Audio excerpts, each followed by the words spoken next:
ये क्लासेस जो हैं वो आपको सवर्ण एजुकेशन ऐप और सवर्ण एजुकेशन यूट्यूब चैनल के माध्यम से प्राप्त हो रही है।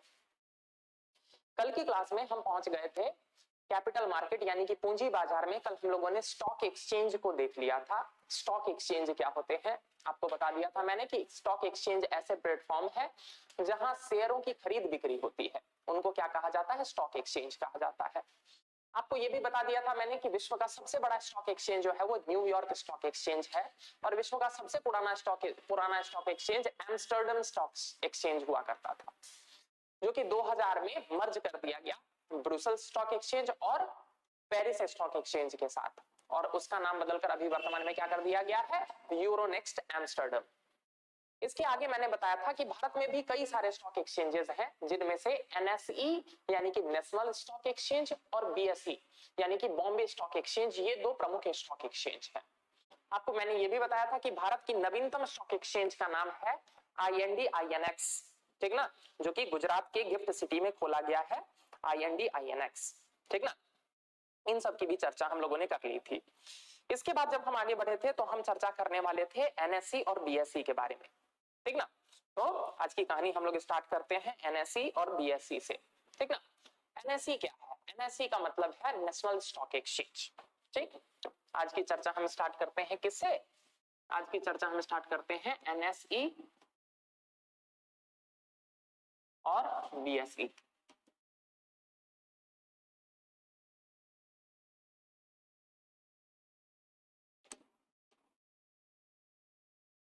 क्या है एनएसई और बीएसई? एनएसई का पूरा नाम है नेशनल स्टॉक एक्सचेंज।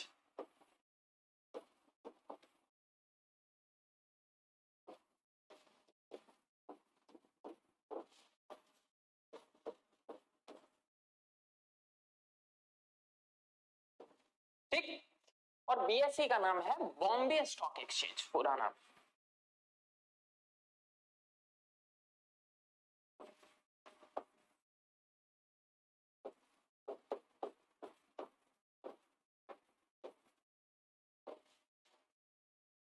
यहां तक बात समझ में आ रही है? यदि हम एनएसई की बात करें तो एनएसई भारत का सबसे बड़ा स्टॉक एक्सचेंज है, सबसे बड़ा स्टॉक एक्सचेंज है। एनएसई की स्थापना जो है वो 1992 में की गई थी। एनएसई वाज एस्टैब्लिश्ड इन 1992, 1992 में इसकी स्थापना की गई थी और इसने कार्य करना प्रारंभ किया 1994 से, और 1994 से इसने कार्य करना प्रारंभ किया।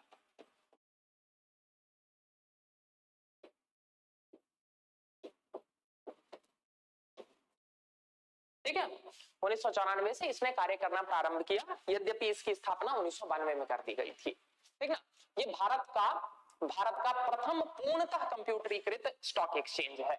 ठीक ना, यानी कि पूरा का पूरा सारा सेटअप जो है वो यहाँ पर कंप्यूटराइज्ड है, इसी कारण से इसको क्या कहा जा रहा है कि यह पूर्णतः कंप्यूटरीकृत स्टॉक एक्सचेंज है। ठीक ना, तो एनएसई प्रथम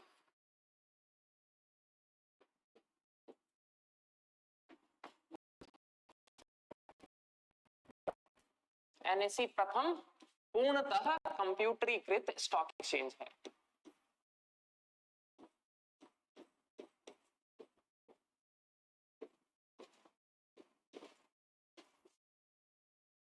स्टॉक एक्सचेंज है, यह भारत का वर्तमान में सबसे बड़ा स्टॉक एक्सचेंज है।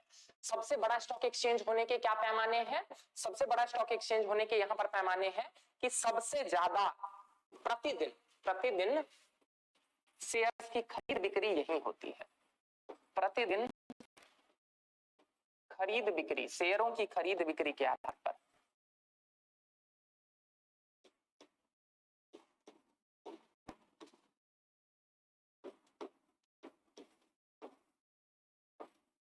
शेयरों की खरीद बिक्री के आधार पर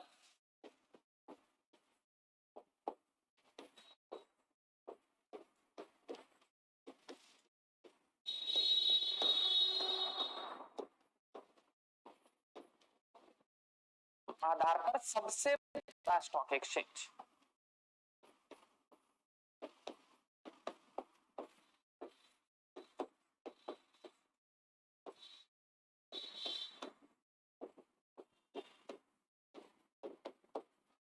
जरा बात को यहां ध्यान दीजिएगा, मैं क्या कह रहा हूं प्रतिदिन खरीदे बेचे जाने वाले शेयरों की संख्या के आधार पर या कितनी संख्या में जो है वो सबसे यहाँ पर जो है वो शेयर्स खरीदे बेचे जा रहे हैं, इसके आधार पर यह भारत की सबसे बड़ी स्टॉक एक्सचेंज है। इतना ही नहीं, प्रतिदिन कितने मूल्य के शेयर यहाँ खरीदे बेचे जा रहे हैं ना, मूल्य के आधार पर भी कितने मूल्य के शेयर खरीदे बेचे जा रहे हैं, इस आधार पर भी यह भारत का सबसे बड़ा स्टॉक एक्सचेंज है। यहां तक बात समझ में आ रही है, ठीक ना। तो एनएसई भारत का सबसे बड़ा स्टॉक एक्सचेंज है, किन दो आधारों पर, शेयर की संख्या के आधार पर, प्रतिदिन कितने शेयर खरीदे बेचे जा रहे हैं, और साथ ही साथ कितने मूल्य के शेयर खरीदे बेचे जा रहे हैं। इन दोनों के बेसिस पर यह भारत का सबसे बड़ा स्टॉक एक्सचेंज है। हालांकि सूचीबद्ध कंपनियों के मामले में कि कितनी कंपनियां यहां लिस्टेड हैं, इस स्टॉक एक्सचेंज पर कितनी कंपनियां लिस्टेड हैं, कंपनियों के मामले में यह भारत की दूसरी सबसे बड़ा स्टॉक एक्सचेंज के मामले में दूसरा सबसे बड़ा स्टॉक एक्सचेंज, भारत की बात चल रही है यहां, दूसरा सबसे बड़ा स्टॉक एक्सचेंज।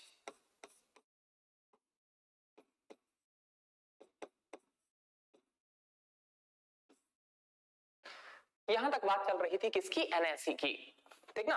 आपको बता दूं कि एनएसई का सबसे प्रमुख जो सूचकांक है वो है क्या, वो है निफ्टी 50। अभी सब दिखाऊंगा, थोड़ा सा बस धैर्य रखिए, सब दिखाऊंगा।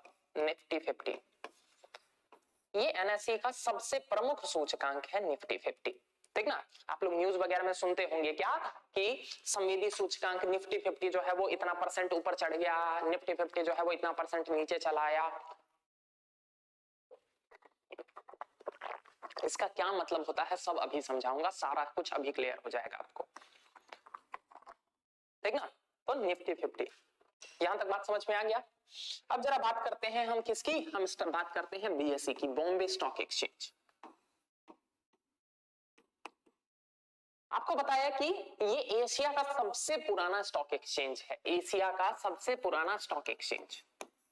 जब हम विश्व की बात कर रहे थे तो विश्व का सबसे पुराना कौन सा था, एम्स्टर्डम स्टॉक एक्सचेंज। जब हम एशिया की बात कर रहे हैं तो बॉम्बे स्टॉक एक्सचेंज सबसे पुराना स्टॉक एक्सचेंज है, एशिया का सबसे पुराना स्टॉक एक्सचेंज।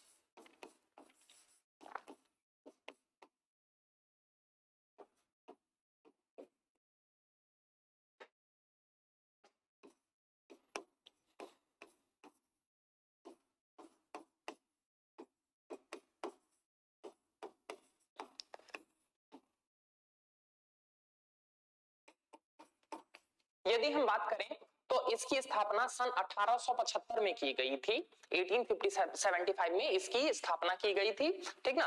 और 1875 में इसकी स्थापना हुई थी, और सूचीबद्ध कंपनियों के मामले में यह भारत की सबसे बड़ा स्टॉक एक्सचेंज है, सूचीबद्ध कंपनी के मामले में।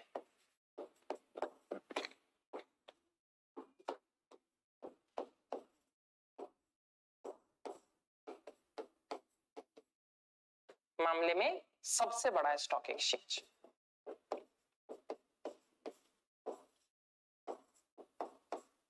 अभी दिखाया ना एनएससी, जब मैं एनएससी बता रहा था तो मैंने बताया ना सूचीबद्ध कंपनियों के मामले में दूसरा सबसे बड़ा स्टॉक एक्सचेंज है। तो बट ऑब्वियस है कि आपके दिमाग में क्वेश्चन आना चाहिए था क्या कि तो सर पहला कौन है, तो पहला ये है बीएसई। क्यों है ज्यादा बड़ा, क्यों, क्योंकि चूंकि ये 1875 से है ना, तो इसीलिए बहुत सारी कंपनियां इसी में लिस्टेड है पहले से ही। एनएससी बहुत बाद में पैदा हुआ है, एनएससी तो 1994 से काम ही करना उसने स्टार्ट किया है। तो पहले से जो कंपनियां अपने आप को बीएसई पर लिस्टेड कर चुकी हैं, वो जरूरी नहीं है कि अपने आप को एनएससी पर भी लिस्ट करें, कुछ ऐसी भी कंपनियां हैं, ठीक ना। ऐसा कोई जरूरी नहीं होता है, कोई कंपनी चाहे तो अपने आप को दोनों जगह लिस्ट कर सकती है, कोई कंपनी चाहे तो अपने आप को दोनों में से किसी एक ही जगह लिस्ट करे, ठीक ना। तो चूंकि बीएसई बहुत पुरानी है, ठीक ना, तो इसीलिए यहाँ पर सूचीबद्ध कंपनियों की संख्या भी जो है वो एनएससी से काफी ज्यादा है, ठीक ना, एनएससी से ज्यादा है। कुछ बहुत सारी ऐसी कंपनियां हैं जो केवल बीएसई पर लिस्टेड है, एनएससी पर लिस्टेड ही नहीं है, ठीक ना। तो इसीलिए सूचीबद्ध कंपनियों के मामले में ये भारत की सबसे बड़ी स्टॉक एक्सचेंज है। बाकी मामलों की यदि बात करें हम, जैसे कि प्रतिदिन खरीदे बेचे जाने वाले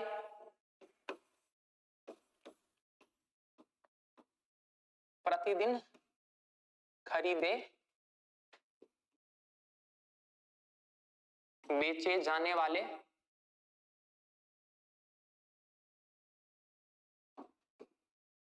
प्रतिदिन खरीदे बेचे जाने वाले शेयरों के संख्या के आधार पर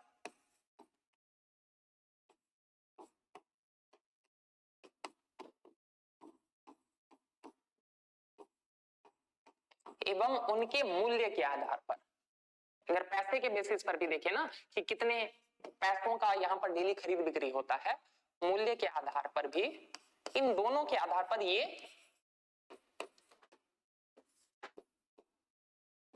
भारत का दूसरा सबसे बड़ा स्टॉक एक्सचेंज है, सेकंड स्टॉक एक्सचेंज।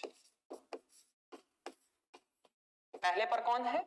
पहले पर हम पहले देख चुके हैं, पहले पर है एनएसई, ये सेकंड सबसे बड़ा स्टॉक एक्सचेंज है।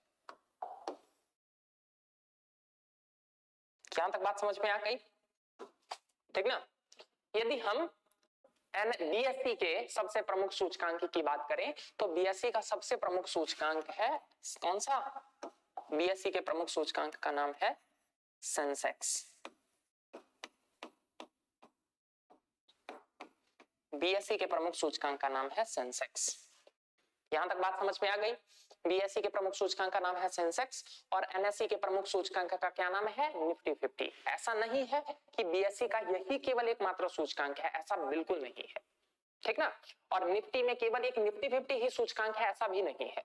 निफ्टी में कई सारे सूचकांक होते हैं, उसमें से एक प्रमुख सूचकांक का नाम है निफ्टी 50, ठीक ना, जो सबसे प्रमुख उसका सूचकांक है। सिमिलरली बीएसई में भी कई सारे सूचकांक होते हैं, इनमें से जो सबसे प्रमुख सूचकांक है उसका नाम है सेंसेक्स। अब आपके दिमाग में आ रहा होगा कि सर सूचकांक सूचकांक बोल तो रहे हैं, ये मतलब क्या है सूचकांक का? सूचकांक का मतलब होता है, देखिए, सूचक प्लस अंक, इन दो टर्म से मिलकर बना हुआ है। यदि इसका हम संधि विच्छेद करें तो सूचक प्लस अंक, सूचकांक, इन्हीं दो टर्म से मिलकर बना हुआ है। यानी कि ये एक ऐसा इंडेक्स है, ये एक ऐसा इंडेक्स है जो क्या करता है कि मार्केट के रुझान को बताता है। अब जरा सोच के देखिए, पूरा का पूरा शेयर मार्केट, यानी कि भारत के शेयर मार्केट में 5000 से भी ज्यादा कंपनियां लिस्टेड हैं, ठीक ना? तो आप जरा सोच के देखिए, कुछ कंपनियां होंगी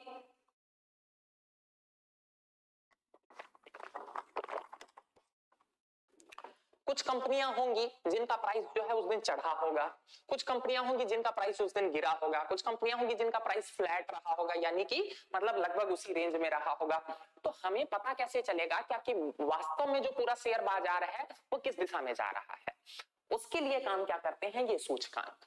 ये सूचकांक क्या करते हैं? ये वैसे ही है जैसे कि मान के चलिए, यदि हमें चेक करना होता है ना कि पूरा चावल पका है कि नहीं, तो हम उसमें से क्या करते हैं, उस पतीले में से 2-4 चावल निकाल के दबा के देख लेते हैं। अगर वो पका हुआ है तो हम ये मान लेते हैं कि बाकी चावल भी पक गए हैं। तो लगभग वैसा ही होता है कि सूचकांक जो है उन पूरे 5000-6000 कंपनियों में से कुछ कंपनियों का एक सेट होता है। इनके प्राइस में यदि उतार चढ़ाव जैसा होता है, उसके बेसिस पर हम मान लेते हैं क्या कि मार्केट में, पूरे बाजार, पूरे शेयर बाजार में भी वैसे ही उतार चढ़ाव चल रहा है। बात समझ में आया? यानी कि ये सूचना दे देता है क्या कि शेयर मार्केट जो है वो बढ़ रहा है या घट रहा है, ठीक ना? इसी कारण से इसको सूचकांक कहते हैं। अब समझ में आया सूचकांक का क्या मतलब है? यानी कि ये जो भी सूचकांक होते हैं ये हमें बताते हैं कि पूरा मार्केट का मूवमेंट क्या है, ठीक ना? इसी में हम बात कर रहे थे सबसे पहले किसकी? हम बात कर रहे थे सेंसेक्स की।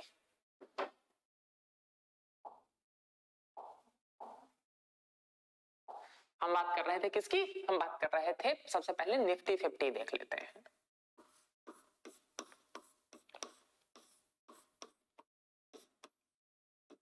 निफ्टी 50, सबसे पहली बात तो ध्यान रखिएगा कि ये एनएसई का प्रमुख सूचकांक है। NSE, national stock exchange, N से एन याद रखने का तरीका, ठीक ना? ये एनएसई का सूचकांक है।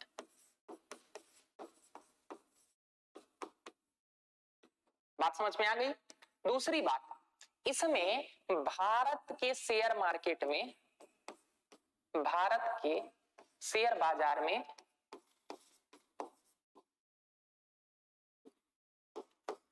सबसे बड़ी 50 कंपनियों को रखा जाता है, सबसे बड़ी 50 कंपनियों को रखा जाता है।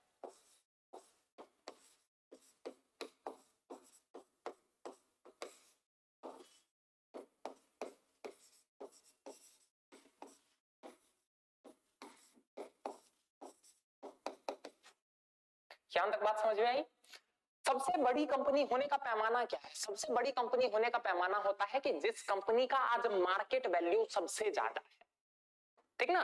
जिस कंपनी के मार्केट कैपिटलाइजेशन, जिस कंपनी के शेयर्स, टोटल सभी शेयर्स को जोड़ दें तो जिस कंपनी के शेयर्स का प्राइस सबसे ज्यादा है उसको कहा जाता है बाजारी पूंजीकरण या मार्केट कैपिटलाइजेशन, ठीक ना? तो जिस कंपनी का मार्केट कैपिटलाइजेशन सबसे ज्यादा है, इसके बेसिस पर भारत की टॉप 50 कंपनियां जो होती हैं वो इस निफ्टी 50 का पार्ट होती है। ये 50 इसी चीज को इंगित करता है।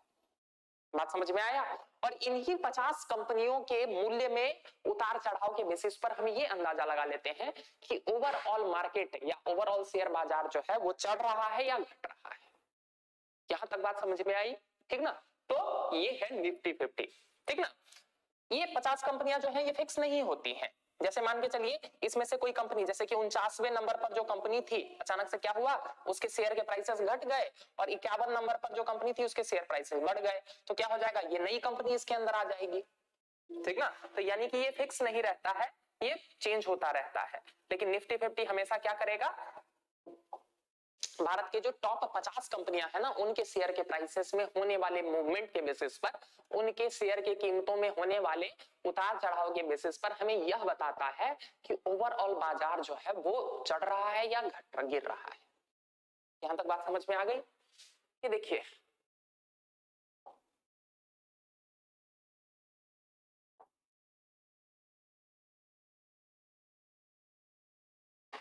इनका नाम याद है ना, माधवीपुरी बुच्च, याद रखिएगा, कल बताया था आपको।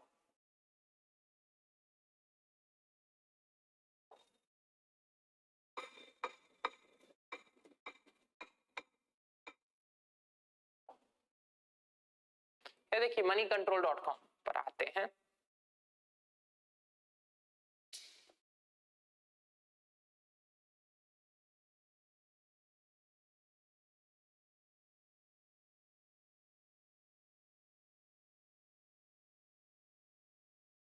खुल जाओ,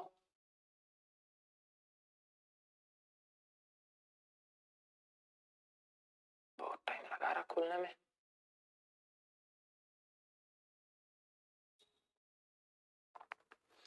ये देखिए,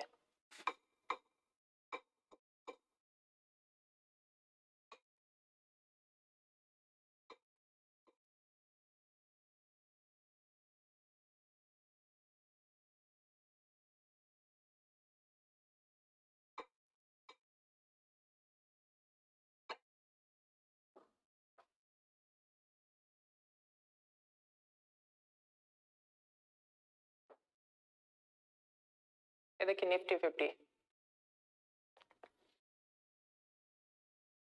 ये देखिए निफ्टी 50 आ गया, ठीक ना?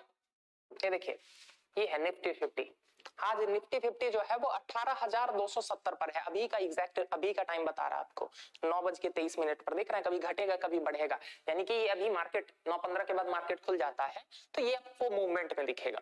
ये देखिए इसमें पूरा रेंज आपको दिखा रहा है कि आज का रेंज क्या है, 52 वीक रेंज क्या है, देख रहे हैं वो चेंज घटता बढ़ता रहता है। जब घटता है तो रेड में हो जाता है, जब बढ़ जाएगा तो वो ग्रीन में हो जाएगा। यहां तक बात समझ में आ रही है?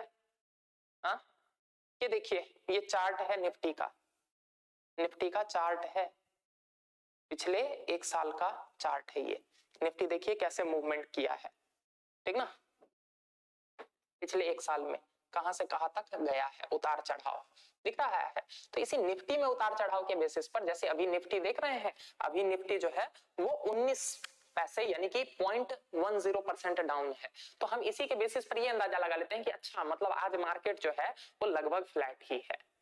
यहां तक बात समझ में आया, ठीक ना? ये देखिए ये है टोटल स्टॉक्स जो निफ्टी के अंतर्गत आते हैं।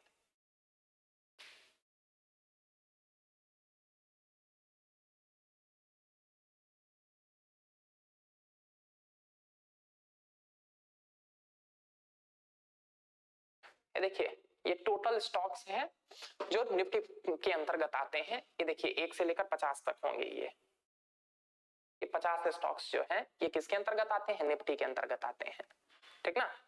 तो यहां तक बात समझ में आ रही? इन्हीं 50 शेयर्स के प्राइस में मूवमेंट के बेसिस पर ये ट्रैक किया जाता है कि क्या निफ्टी आज ऊपर है, मतलब मार्केट जो है वो ओवरऑल ऊपर है या नीचे है। आपको इसमें देखिएगा रिलायंस देखने को मिल जाएगा, आपको इसमें देखने को मिल जाएगा टीसीएस, इसमें विप्रो, सारे बड़े बड़े जो भारत की 50 कंपनियां हैं ना वो सारी आपको देखने को मिल जाएंगी। देख रहे हैं रिलायंस भारत की सबसे बड़ी कंपनी, दूसरे नंबर पर टीसीएस मिल जाएगी, एचडीएफसी बैंक, एचडीएफसी लाइफ। तो ये भारत के टॉप 50 कंपनियां हैं, ठीक ना। किसके बेसिस पर? टॉप 50 कंपनी का मतलब है कि मार्केट कैपिटलाइजेशन के बेसिस पर ये भारत की 50 टॉप कंपनियां। ये देखिए आज जो है ये मतलब ये कंट्रीब्यूशन दिखा रहा है कि निफ्टी 50 में कौन कौन से शेयर का कितना कितना कंट्रीब्यूशन है, ठीक ना। और ये जो है वो कैसे चढ़ा रही है, घटा रही है। यहां तक क्लियर हो रहा है? ठीक। तो ये था आपका निफ्टी 50। निफ्टी 50 समझ में आया? निफ्टी 50 समझ में आया? किसको कहते हैं निफ्टी 50? ठीक।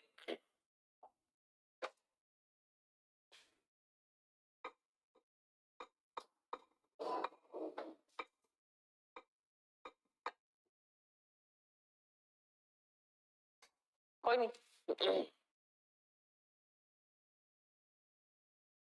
यहां तक बात समझ में आ गई? यानी कि निफ्टी 50 क्या करता है कि भारत के शेयर बाजार के जो 50 सबसे बड़े स्टॉक है, किस बेसिस पर? मार्केट कैपिटलाइजेशन के बेसिस पर,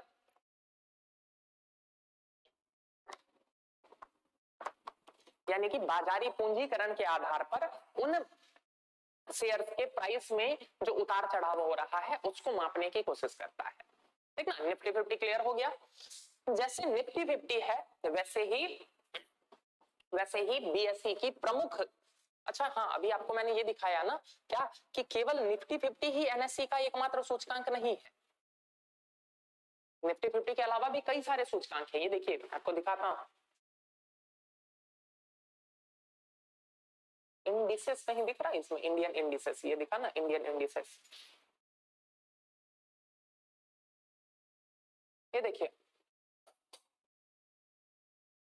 की इंडिसेस की जब हम बात कर रहे हैं, आई होप ये वाला पार्ट आप लोगों को नहीं दिख रहा होगा इधर।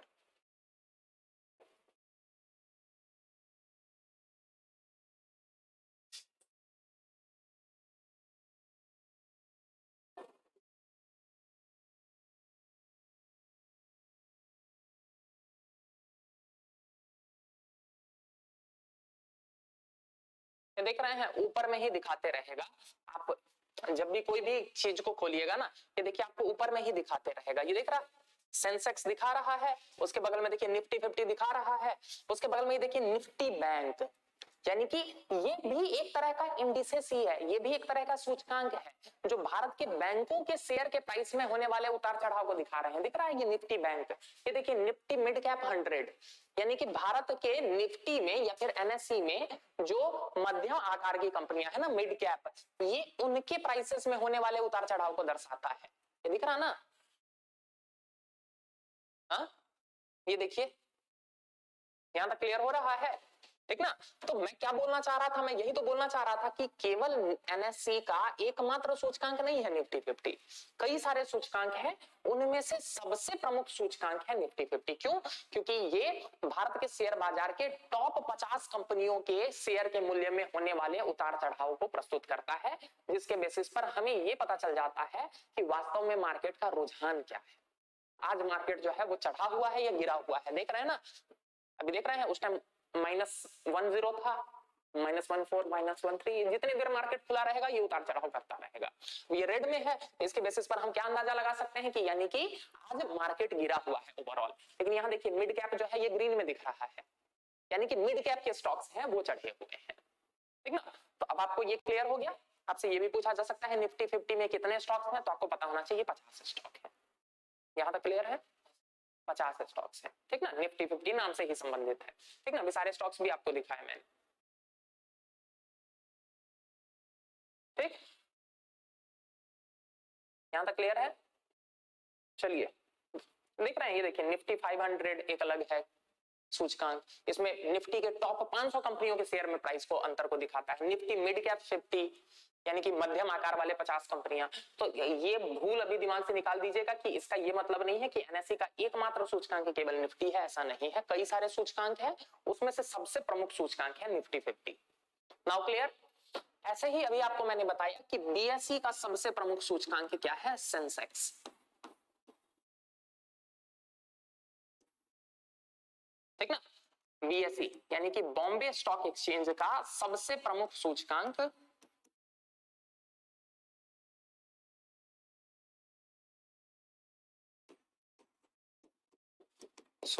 है कौन सा, सेंसेक्स। सेंसेक्स क्या करता है, सेंसेक्स भारत में बीएसई पर जो कंपनियां सूचीबद्ध है उनमें से टॉप 30 कंपनियों के शेयर में होने वाले उतार चढ़ाव को इंगित करता है।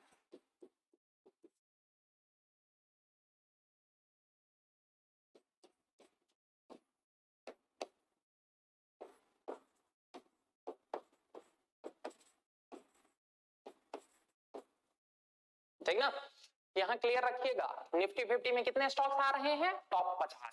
सेंसेक्स में कितने टॉप मतलब कंपनियां आ रही हैं, टॉप 30। अब देखिए यहां पर कैच हो सकता है, आपको समझना क्या है, मैं पहले ही आपको बता चुका हूं कि जरूरी नहीं है कि जो कंपनियां एनएसई पर लिस्टेड हो वो सारी बीएसई पर भी लिस्टेड हो, ऐसा जरूरी बिल्कुल नहीं है। मेरे ऊपर मर्जी, मेरी मर्जी, मैं कंपनी को एनएसई पर लिस्ट कराना चाहता हूं तो एनएसई पर लिस्ट कराऊं, मैं अपनी कंपनी को बीएसई पर लिस्ट कराना चाहता हूं तो बीएसई पर, मैं चाहता हूं तो दोनों पर लिस्ट कराना तो दोनों पर भी लिस्ट करा सकता हूं। लेकिन सामान्यतः, लाइन को बहुत गौर से सुनिएगा, सामान्यतः सेंसेक्स की 30 कंपनियां वही 30 कंपनियां होती हैं जो निफ्टी 50 में भी होती हैं। क्यों, क्योंकि ये भारत की टॉप 30 कंपनियां हैं, तो अच्छी खासी संभावना होती है कि ये अपने आप को बीएसई पर भी लिस्टेड करवाई होती है और अपने आप को एनएसई पर भी लिस्टेड करवाई होती है। लेकिन ऐसा हमेशा हो ये जरूरी बिल्कुल भी नहीं है। कभी ऐसा भी हो सकता है, मान के चलिए कि कोई बड़ी कंपनी ऐसी हो जिसने अपने आप को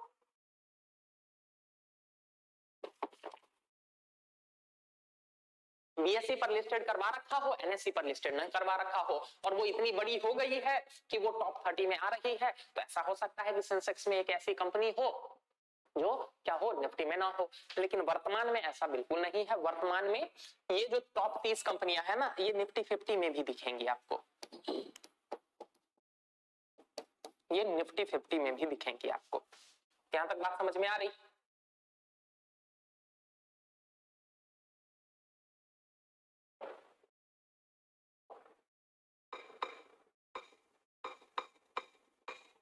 देखिए सेंसेक्स, देख रहा, ये देखिए सेंसेक्स, इसका सिंपली देखिए वाईटीडी, एक साल में इसने क्या उतार चढ़ाव दिया है, दिख रहा, ग्रीन दिख रहा ना आपको। इसका मतलब क्या है कि एक साल में इसने 1.15% का पॉजिटिव वो दिया है। मतलब पिछले पूरे एक साल में देख रहे हैं, कभी ऊपर गया कभी नीचे गया, ये सब कर करके एक साल पहले जो इसका लेवल था ना, उस लेवल से आज ये 1% ऊपर ही है। बात समझ में आ रहा। आप इसको देख लीजिए, यदि आप मैं मोर करूं, यानी कि यदि मैं इसको मैक्सिमम पे करता हूं, तो ये देखिए कब से ये दिखा रहा है आपको, ये 1986 में सेंसेक्स का प्राइस कितना था, 593 रुपया, यानी कि सेंसेक्स के एक यूनिट का प्राइस था 593 रुपया। आज सेंसेक्स के एक यूनिट का प्राइस कितना है, 61,875 रुपया, यानी कि 1991 से लेकर आज तक इसने कितना रिटर्न दिया है, तो 10,929% रिटर्न दिया है। बात समझ में आ रहा, तो इतना परसेंट रिटर्न दिया है। तो इस तरह से जो है ये देख रहे हैं, इसके प्राइस मूव किए हैं, ठीक ना, कभी ऊपर गया कभी नीचे गया, उतार चढ़ाव ऐसे होता रहता है, ठीक ना। लेकिन ओवरऑल सेंसेक्स के माध्यम से हमें क्या पता चल जाता है कि बाजार की दशा दिशा क्या है। क्यों, क्योंकि ये सूचकांक है, टॉप 30 कंपनियों के बेसिस पर हम ये अंदाजा लगा सकते हैं। यहां तक बात समझ में आई, ठीक ना। ये देखिए पूरा जो है बीएसई सेंसेक्स के बारे में आपको पूरा बता रहा है। में कंपनियां कहाँ है, कंपनियां दिखाओ।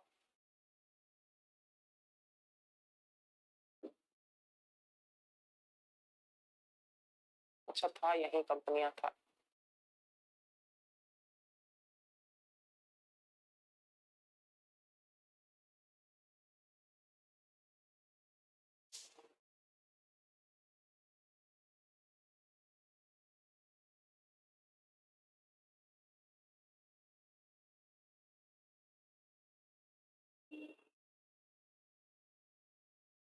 सीधे सर्च ही कर लेते हैं ना, companies under Sensex.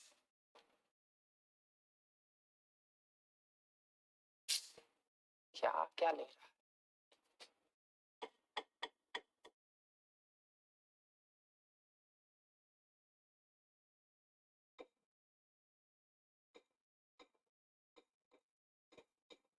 Companies in Sensex, ये देखिए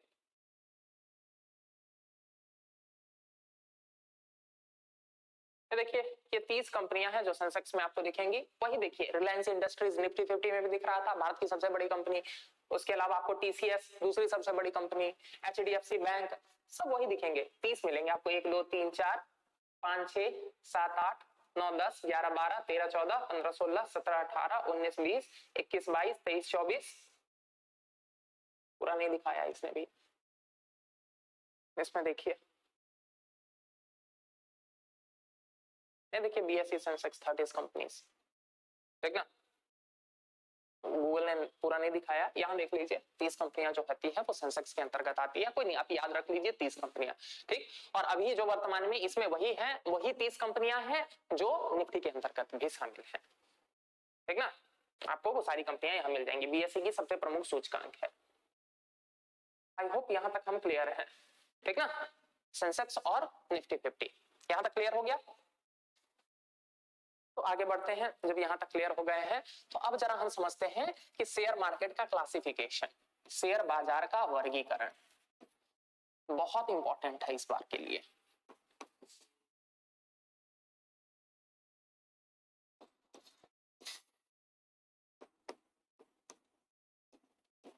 शेयर बाजार का वर्गीकरण, ठीक।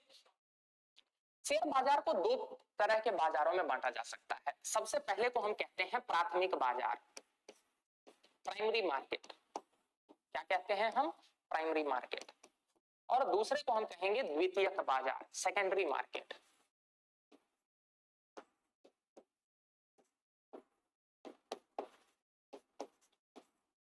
ठीक, जरा समझिएगा प्राथमिक बाजार का मतलब क्या है। प्राथमिक बाजार का सामान्य सा मतलब यह है कि जब स्टॉक एक्सचेंज की भूमिका के बिना, स्टॉक एक्सचेंज की भूमिका के बिना एक कंपनी के शेयर आम निवेशकों को बेचे जाएं तो हम इसे क्या कहते हैं? हम इसे कहते हैं प्राथमिक बाजार। यानी कि यहां पर क्या है, यहां स्टॉक एक्सचेंज की भूमिका नहीं है। स्टॉक एक्सचेंज की भूमिका के बिना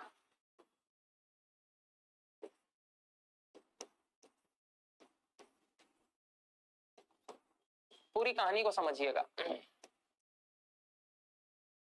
देखिए जब भी हमें कोई शेयर्स खरीदने होते हैं, कंपनियों के शेयर में निवेश करना होता है, तो उसके लिए आवश्यक क्या होता है? हमें सबसे पहले खुलवाना होता है एक डीमैट खाता, डीमैट अकाउंट, डीमैट खाता खुलवाना होता है। डीमैट का फुल फॉर्म होता है डीमटेरियलाइज्ड। डीमटेरियलाइज्ड खाते का क्या मतलब होता है कि आपके पास कोई एक ऐसा तो खाता होना चाहिए ना जहां पर जिस जिस कंपनी के शेयर आपने खरीद रखे हैं वो शेयर रखे तो जाएं। बात समझ में आ रहा? आपने जिस कंपनी का जितना शेयर खरीद रखा है उस कंपनी पर उतना आपका मालिकाना हक है। तो आपके पास एक खाता होना चाहिए जिस खाते में आपके अलग अलग कंपनियों के शेयर रखे जाते हैं। इसी खाते को क्या कहा जाता है? डीमैट खाता, डीमटेरियलाइज्ड खाता। यहां तक बात समझ में आ रही है, ठीक ना। ये डीमैट खाते जो होते हैं ये डिपॉजिटरीज के पास खोले जाते हैं। डिपॉजिटरीज, डिपॉजिटरीज के पास खोले जाते हैं। डिस्क्लेमर कल वाला याद है ना? मैंने बताया था कि इस क्लास में मैं जो भी आपको पढ़ा रहा हूं शेयर मार्केट के बारे में, कि परीक्षा की दृष्टि से पढ़ा रहा हूं। मैं आपको शेयर मार्केट का इन्वेस्टर और ट्रेडर नहीं बनाने का पर्सपेक्टिव रखता हूं, ठीक ना। और ना ही मेरा उद्देश्य है पता चले क्या कि सीख के कल पैसा लगा लिया और डुबा के फिर आके मेरे को नहीं बोलिएगा क्या कि सर आपने बताया था। आपके एग्जाम की दृष्टि से, आपको अर्थव्यवस्था को समझने की दृष्टि से जो जानकारियां जरूरी है मैं बस वही बता रहा हूं। हाँ, मैं क्लियरली बोल रहा हूं क्या कि हाँ मैं खुद एक इन्वेस्टर हूं, मैं खुद एक ट्रेडर हूं और मेरे पास बहुत अच्छा खासा लंबा एक्सपीरियंस है। 2017-18 से मैं ट्रेड कर रहा हूं, इन्वेस्ट कर रहा हूं। तो मैंने मार्केट में डाउन साइड भी देखा है और मार्केट में अपसाइड भी देखा है। तो मेरे पास पर्याप्त एक्सपीरियंस है शेयर मार्केट का, ठीक है। तो चलिए बात को समझते हैं। डीमैट खाता, डीमैट खाता आपकी डिपॉजिटरीज के पास खोला जाता है। भारत में दो प्रमुख डिपॉजिटरीज हैं, एक का नाम है एनएसडीएल और दूसरे का नाम है सीडीएसएल। CDSL और NSDL। ठीक ना, ये दो डिपॉजिटरीज हैं, ये दो संस्थाएं हैं जिनके पास आपके डीमैट खाते खोले जाते हैं। जैसे कि आप बैंक खाता खुलवाने के लिए बैंक के पास जाते हैं ना, जहां पर आप पैसा रख सकिए, आप अपना जो है वो सोना वगैरह रख सकिए, वो सब खुलवाते हैं ना, क्या क्या लेते हैं वहां पर जाके। तो ऐसे ही डिपॉजिटरीज खुलवाने के लिए भारत में आपके पास दो ऑप्शन है, आप या तो NSDL के पास खुलवाते हैं या CDSL के पास। आप मुझसे कुछ लोगों के दिमाग में आ रहा होगा कि नहीं सर आप क्या बता रहे हैं सर, हमने तो सुना है लोग जीरोधा पर और अपस्टॉक्स पर खुलवाते हैं। तो आप मूर्ख हैं, क्यों? क्योंकि जीरोधा और अपस्टॉक्स जो है वो ब्रोकर होते हैं, ठीक ना, वो बीच के ब्रोकर होते हैं, वो आपको मदद करते हैं कि आपका खाता जो है वो इन दोनों में से किसी के पास खुल जाए। अब क्लियर हुआ? तो कंफ्यूज बिल्कुल नहीं होइएगा कि जितने भी 5 पैसा, ये एंजल वन, ये जीरोधा, ये शेयर खान, ये क्या बोलते हैं अपस्टॉक, जितने भी हैं they all are brokers, they are stock brokers. ठीक ना, ये स्टॉक ब्रोकर है, ठीक ना, ये स्टॉक ब्रोकर होते हैं। स्टॉक ब्रोकर आपकी मदद करता है, स्टॉक ब्रोकर जैसे कि जीरोधा, अपस्टॉक्स, देख रहे हैं ना IPL में खूब ऐड कर रहा है अपस्टॉक्स, ठीक ना, 5 पैसा हो गया, शेयर खान हो गया, ये सब खूब सारा सुना होगा आप लोगों ने, ठीक ना। They all are stock broker, ये आपकी मदद करते हैं। जैसे कि जमीन खरीदने में आपकी कोई मदद कर रहा होता है ना ब्रोकर, तो ऐसे ही ये बस आपकी मदद करते हैं क्या करने में, डीमैट अकाउंट खुलवाने में, डीमैट अकाउंट खुलवाने में। लेकिन आपका डीमैट अकाउंट जो है वो कहां खुलेगा, वो या तो CDSL के पास खुलेगा या NSDL के पास खुलेगा, इन्हीं दोनों में से किसी के पास आपका अकाउंट खुलेगा। यहां तक बात समझ में आ गई? दूसरी बात, इन स्टॉक ब्रोकर के माध्यम से, इन ऐप के माध्यम से, इन प्लेटफॉर्म के माध्यम से आप क्या करते हैं, आप कंपनी के शेयर्स खरीदते बेचते हैं, शेयर्स खरीद बेच करते हैं, खरीद बेच करते हैं।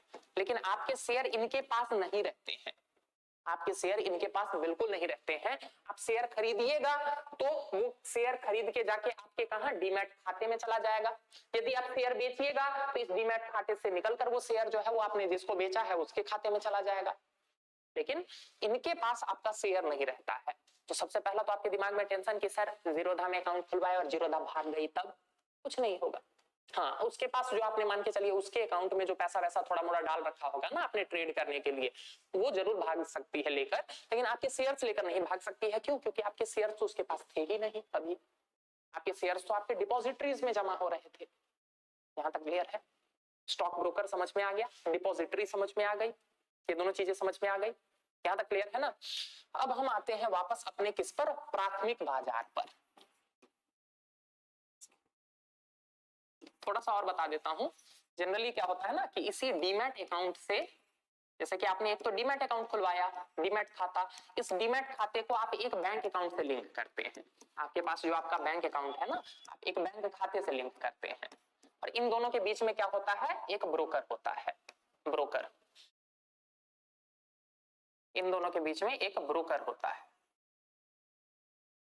ठीक ना। क्या होता है, आप बैंक खाते से इस ब्रोकर के पास पैसा ट्रांसफर करते हैं, ठीक ना, और क्या करते हैं, इस ब्रोकर के थ्रू आप शेयर खरीदने के लिए बिड डालते हैं, आप शेयर खरीदते हैं। अब जैसे ही शेयर खरीदते हैं तो आपका पैसा जो है, पैसा वो जिसने बेचा है उसके खाते में चला जाता है, उसके बैंक खाते में चला जाएगा, और उसके डीमैट खाते से शेयर निकल के आपके डीमैट खाते में चला आएगा। ये चक्र समझ में आया? हाँ, ये चक्र समझ में आया कि फिर से समझाऊं? एक बार फिर से समझिए इस चीज को कि शेयर्स की खरीद बिक्री कैसे होती है, तभी प्राथमिक बाजार समझ में आएगा। देखिए, दो आदमी हैं, एक है ए, एक है बी। बात समझ में आया? एक है कौन, ए, एक है बी। ए के पास दो खाते हैं। कौन सा खाता? एक तो पहला हो गया उसका डीमैट खाता, जो उसने डीमैट खाता खुलवाया है, और दूसरा उसके पास कौन सा खाता है, उसका बैंक खाता।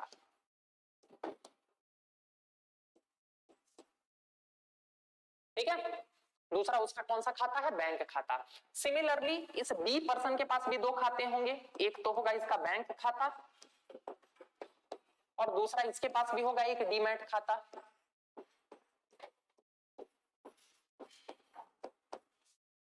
यहां तक बात समझ में आ रही? अब जरा देखिए क्या है, एक प्लेटफॉर्म है बीच में, जैसे कि मान के चलिए एनएसई हो गया स्टॉक एक्सचेंज, या बीएसई हो गया, ये सारे कोई स्टॉक एक्सचेंज होंगे। इन स्टॉक एक्सचेंज तक पहुंचने के लिए क्या करेंगे, ये भी एक ब्रोकर को हायर करेगा, ये भी एक ब्रोकर को हायर करेगा। तो मान के चलिए मैंने जीरोधा पर अकाउंट बनाया, इसमें मान के चलिए अपस्टॉक्स पर अकाउंट बनाया, कोई दिक्कत नहीं है, अपने अपने ब्रोकर हो सकते हैं। बात समझ में आया? ये क्या करेगा, अपने जीरोधा अकाउंट पर मान के चलिए रिलायंस के एक शेयर के लिए बिड करेगा, रिलायंस का एक शेयर वो खरीदना चाह रहा है। तो जरा सोच के देखिए, इस रिलायंस का एक शेयर खरीदने के लिए इस एक शेयर का प्राइस मान के चलिए लगभग 2500 के आसपास है, तो 2500 रुपए इसके बैंक खाते से यहां चले आएंगे, ठीक ना, इसके बैंक खाते से निकल के यहां चले आएंगे 2500 रुपए, ठीक ना। मान के चलिए ये बी आदमी जो है ये रिलायंस का शेयर बेचना चाह रहा है, ये रिलायंस का शेयर सेल करना चाह रहा है, ठीक ना। तो क्या हो जाएगा, जैसे ही इसने मान के चलिए सेल का ऑर्डर 2500 लगा रखा है और मैंने भी बाई का ऑर्डर 2500 लगा रखा है, हम दोनों का ऑर्डर मैच हुआ, ऑर्डर मैच हुआ, तो क्या हो जाएगा, इसके डीमैट खाते से निकलकर वो रिलायंस का शेयर जो है वो मेरे खाते में चला जाएगा, रिलायंस का शेयर इसके डीमैट खाते से, और मेरे बैंक अकाउंट से ये जो 250 रुपया है ये इसके बैंक अकाउंट में चला जाएगा। बात समझ में आया? ऐसे होती है शेयर्स की खरीद बिक्री। अब क्लियर हो रहा है? मोटा मोटी क्लियर है ना? है बहुत जंबल, लेकिन इससे ज्यादा आपको समझने की जरूरत नहीं है। यहां तक समझ में आ गया शेयर्स की खरीद बिक्री कैसे होती है। अब हम वापस आते हैं अपने प्राथमिक बाजार पर, यानी कि प्राइमरी मार्केट पर।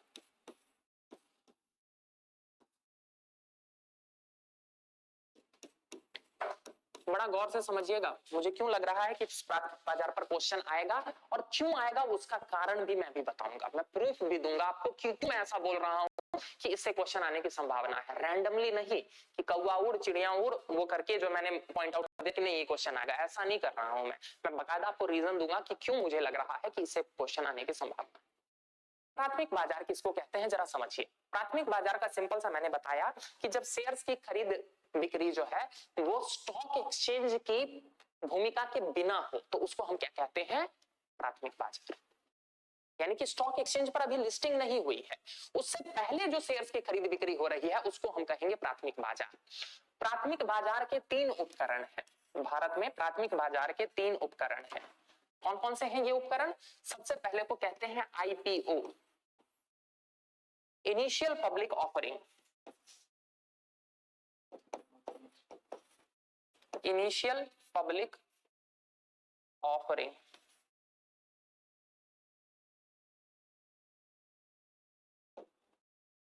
दूसरे को कहते हैं एफपीओ, इसको कहते हैं फॉलो ऑन पब्लिक ऑफर।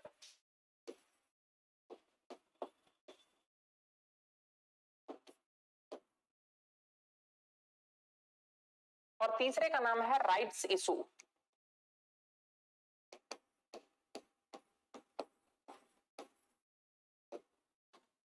ठीक, ये 3 उपकरण है प्राथमिक बाजार के।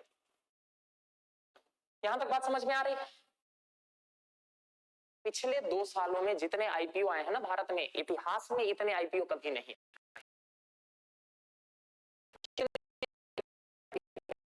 एक आईपीओ के बाद दूसरा आईपीओ, दूसरे आईपीओ के बाद तीसरा आईपीओ, ठीक ना।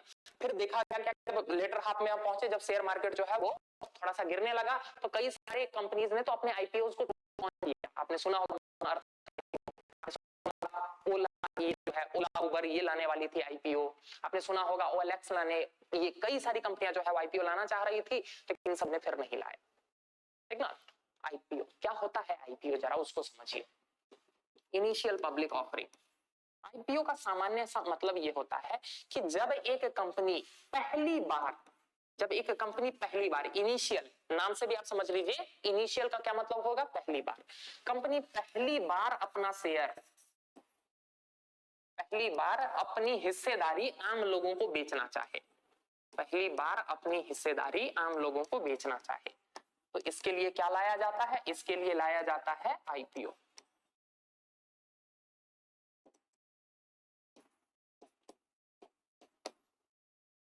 यहां तक बात समझ में आई कि पहली बार मान के चलिए मैंने एक कंपनी खड़ी की एबीसी, ठीक ना, अमर बिजनेस कंपनी। ठीक ना, ABC मान के चलिए मैंने एक कंपनी खड़ी की। अब मान के चलिए उसमें सारा पैसा मेरा लगा हुआ है, ठीक ना, मैंने उस कंपनी को छोटे से बड़ा कर बहुत बड़ा बना दिया है, ABC करके मैंने एक कंपनी बनाई। लेकिन अब मुझे चाहिए क्या कि मुझे इस कंपनी को और ज्यादा एक्सपेंड करना है, और ज्यादा मुझे बिजनेस को आगे बढ़ाना है, जिसके लिए मुझे पैसे चाहिए।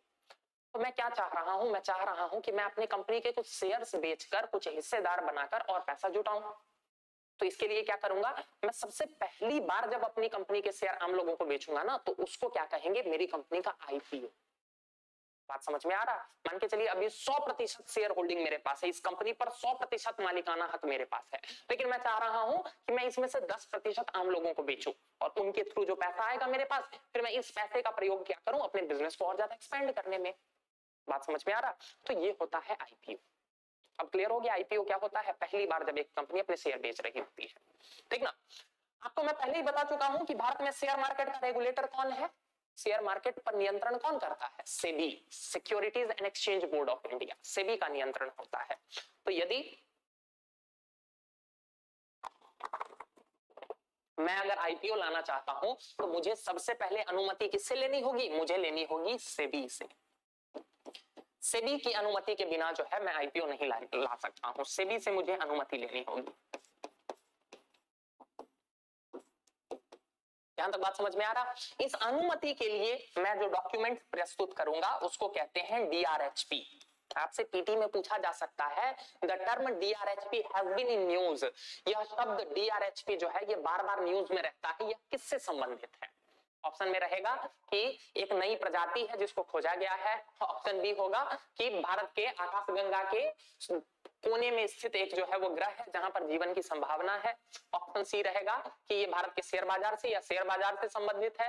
आपको पता तो होना चाहिए ना DRHP होता क्या है, बात समझ में आ रहा? DRHP का फुल फॉर्म होता है ड्राफ्ट रेड हेरिंग प्रोस्पेक्टस।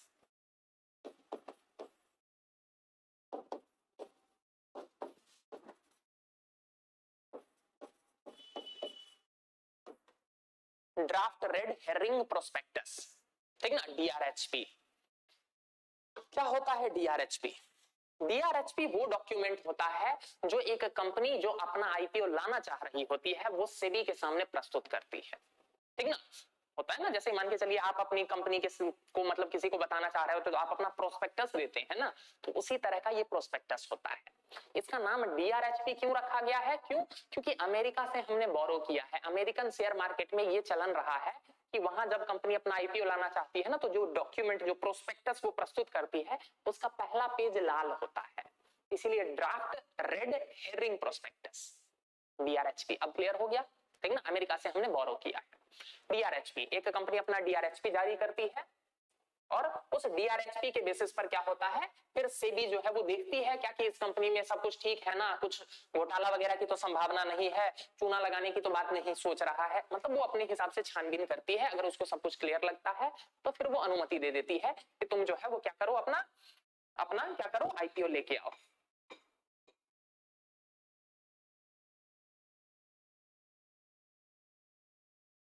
देख रहे हैं, बात चल रहा है कि टाटा टेक्नोलॉजीज लिमिटेड एक कंपनी है जो क्या संभावना क्या है कि ये अपना वो लाने वाली है कि IPO लेके आने वाली है। देख रहे हैं, ड्राफ्ट रेड हेरिंग प्रोस्पेक्टस, देख रहा, मोतीलाल ओसवाल ये भी एक ब्रोकर है, मोतीलाल ओसवाल, ठीक ना। तो कोई भी कंपनी दिख रहा DRHP, इस DRHP देख रहे हैं 10 मार्च का न्यूज है कि Tata technologies files DRHP with SEBI for IPO। यही बात मैंने भी बताया कि कोई कंपनी यदि अपना IPO लाना चाहती है तो उसको सेबी के पास DRHP जमा करना होता है। यहां तक क्लियर हो गया DRHP। हाँ, अब जरा कहानी को आगे बढ़ाते हैं कि IPO में होता क्या है।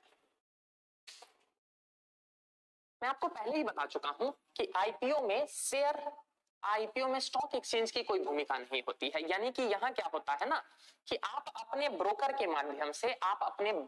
माध्यम से IPO में सीधे अप्लाई कर सकते हैं, IPO में सीधे अप्लाई कर सकते हैं। इनफैक्ट बैंक खातों से भी हो जाता है, कई सारे बैंक जो है वो भी सुविधाएं देती है, असबा कहते हैं, ठीक ना, असबा। देखिएगा आप आपके बैंक में जो है वो ऐप पर जाके देखिएगा ना, तो कई सारे उसमें सेटअप मिलेंगे, उसमें एक असबा का सेटअप मिलता है, यानी कि आप चाहें तो सीधे बैंक से भी आप सीधे जो है वो आईपीओ में अप्लाई कर सकते हैं, ठीक ना। आईपीओ में अप्लाई का क्या मतलब होता है कि आप उस कंपनी के पहली बार जो शेयर वो जो लाना चाह रही है, आप उसको खरीदने में इच्छुक हैं। बात समझ में आ रहा? जैसे ही आप आईपीओ के लिए अप्लाई करते हैं, आपके अकाउंट में वो पर्टिकुलर अमाउंट जो है वो फ्रीज हो जाता है, वो पर्टिकुलर अमाउंट फ्रीज हो जाता है।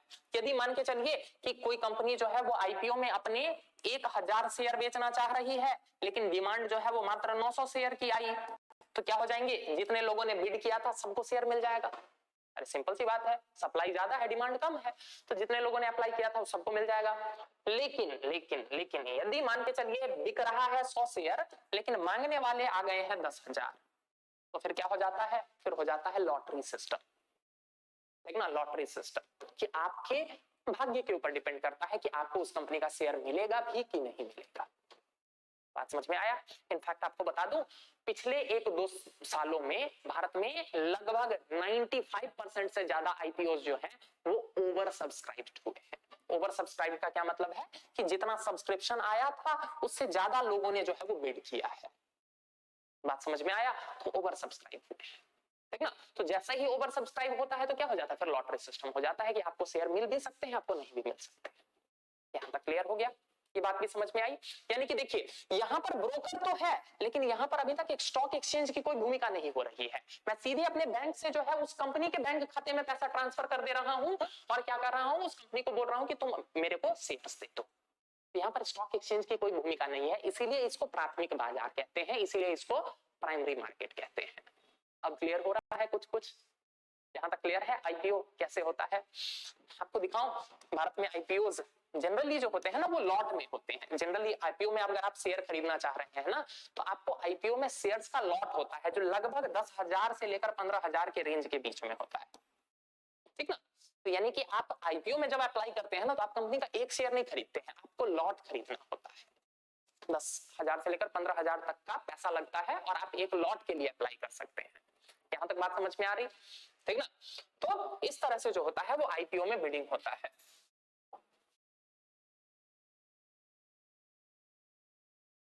मैं आपको दिखाऊं कितना ज्यादा ओवर सब्सक्राइब होता है, हाँ कोई अंदाजा? हाल फिलहाल में जो शेयर्स आए, जो आईपीओ आए हैं, उन्हीं में से कुछ को दिखाता हूं। जोमेटो आईपीओ, जोमेटो को तो जानते ही होंगे, ये देखिए जोमेटो,